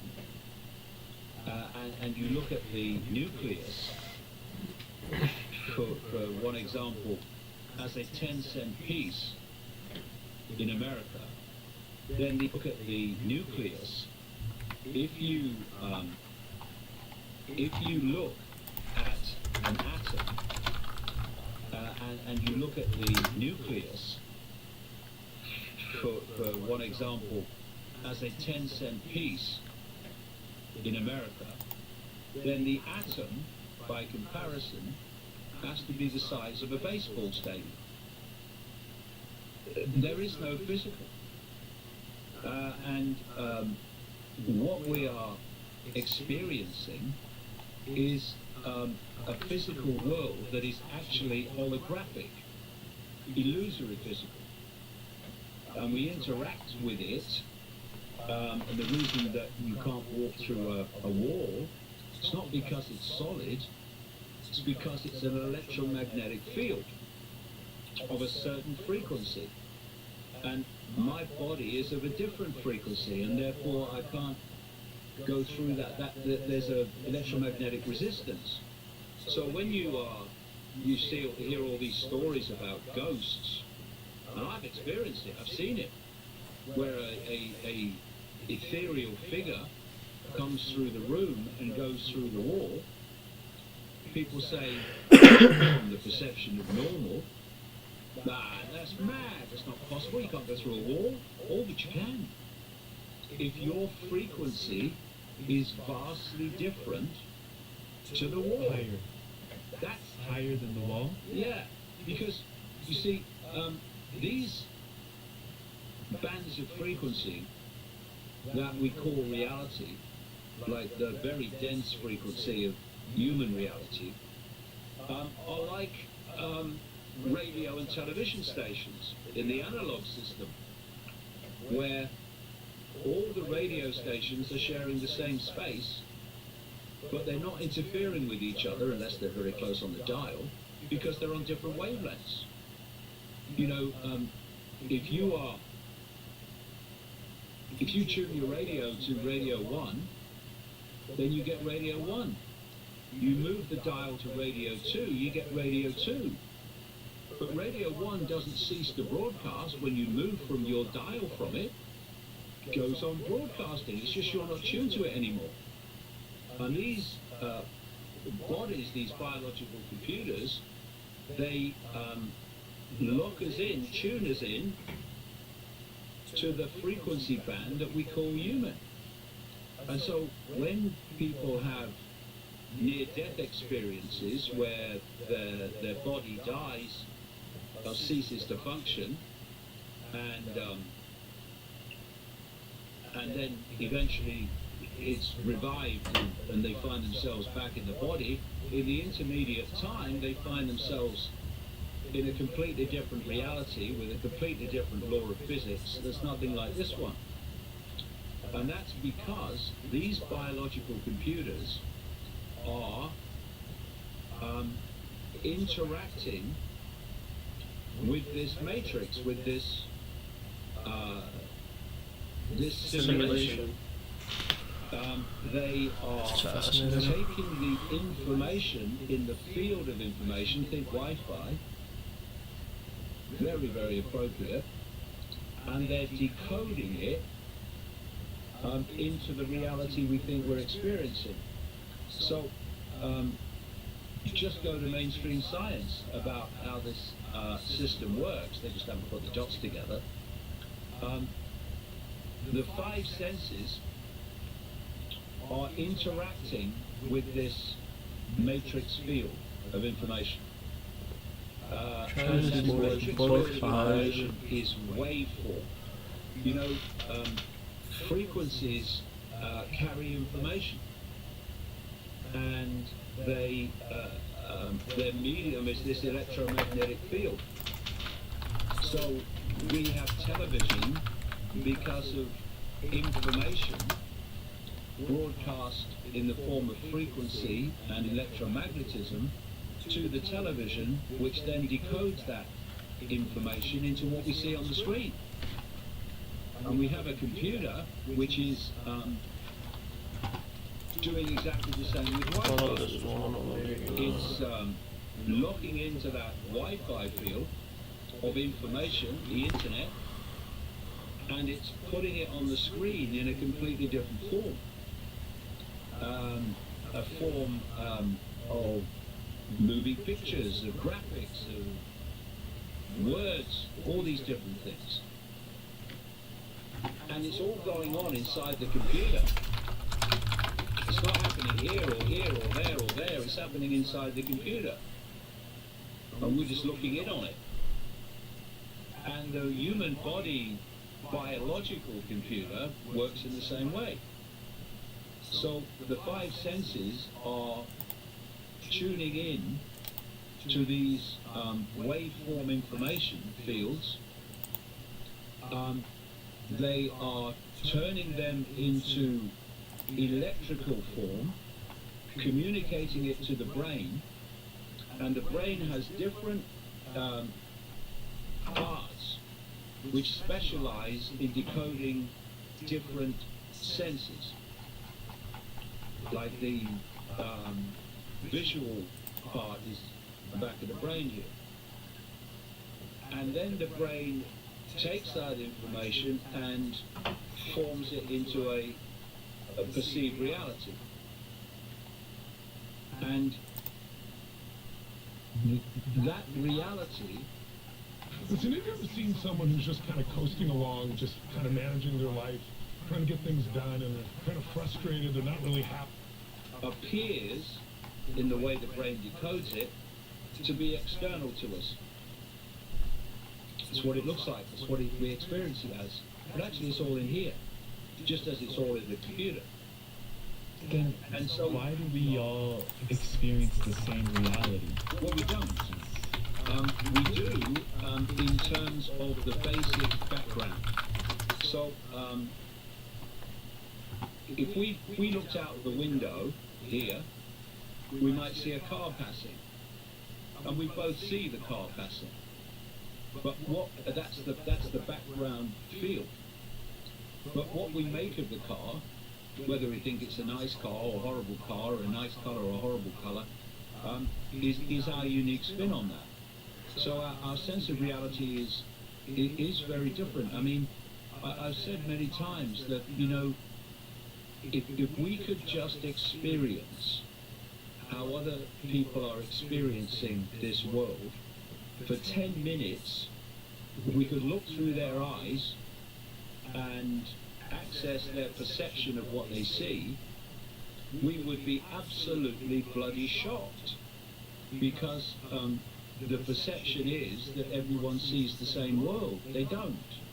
They experience the same background stories, if you like, but they don't experience it in the same way. That's down to how much consciousness they're accessing. So we are communicating now, and people are hearing what I'm saying now, and they're hearing words. But there's not words passing between us. There's a vibrational information field passing between us that is generated by my vocal cords. The ears pick up that waveform frequency, they turn it into electrical information, and they communicate it to the brain, which then decodes it into words that we hear. You know, there are methods of pain relief now which involve stopping the message, the signal, going from the point of the pain to the brain. Because if they can stop that signal, you don't feel pain. You have a blow on the shin, say, but it's only when the signal of the impact point goes to the brain that you say ouch. If that signal was broken, you wouldn't say ouch, because you wouldn't feel it. The brain is like taking all this information. It's not, consciousness doesn't come from the brain, it's a processor of information. That's why they can't find consciousness in the brain. And what you're doing is, with the brain, is it's taking all these sources of information and it's processing them into a sense of reality. Now, this is another very important point. For a very long time, in fact, you know, until very relatively recently, they thought that once the brain was formed, that was it. It didn't change. Now they know differently. It's called brain plasticity. And what it means is that the information the brain is processing, in other words, the frequencies of the information that the brain is processing, dictate the nature of the brain. This takes us into another level of manipulation of perception, because if you are only hearing certain information and you're isolated from the rest, like with a religious belief or a science belief, orthodox science belief, not a religion, then your brain is not going to change. It's going to go on processing information in the same way. The neurons are going to fire in a particular network, a particular sequence, relating to the frequencies that it's processing. But when you then get access to other information, here we go, this is why they want to suppress it, that is of a different frequency, a more expanded frequency, shall we say, the brain will start to change as a result of that information change, frequency change, it will start to process information in a different way. The neurons will fire in a different sequence. And that's another level of what we call awakening, where the brain can suddenly access this stuff. And so as you redefine your self-identity from I am my body, my name, the labels of human, to I am infinite awareness, having a brief experience as human, you're tapping in to that massively more expanded level of awareness, levels of frequency, higher frequencies, and your brain is then being subjected to that level of awareness, that level of frequency. And what it does is then rearrange the way it processes information on the basis of that level of information, and suddenly you can see things you couldn't see before. And this is what they don't want us to do. There's so many different levels of how ignorance serves the cult and their other dimensional masters in this other dimension they call the astral in esoteric circles. It's not just that you keep people in ignorance of information alone. Alright, we're gonna hop off here. I'm probably finish this and then we'll be back at it tomorrow. Today. Make sure some of this stuff. Yeah, we'll save most of this. I'm gonna find something that doubles in the market.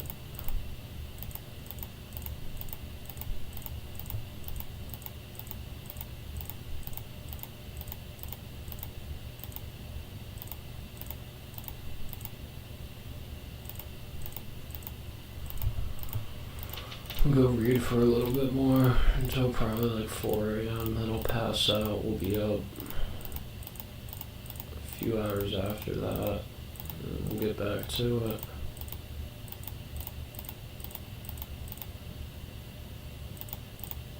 I need this to save though. I need these to save. Maybe I'll just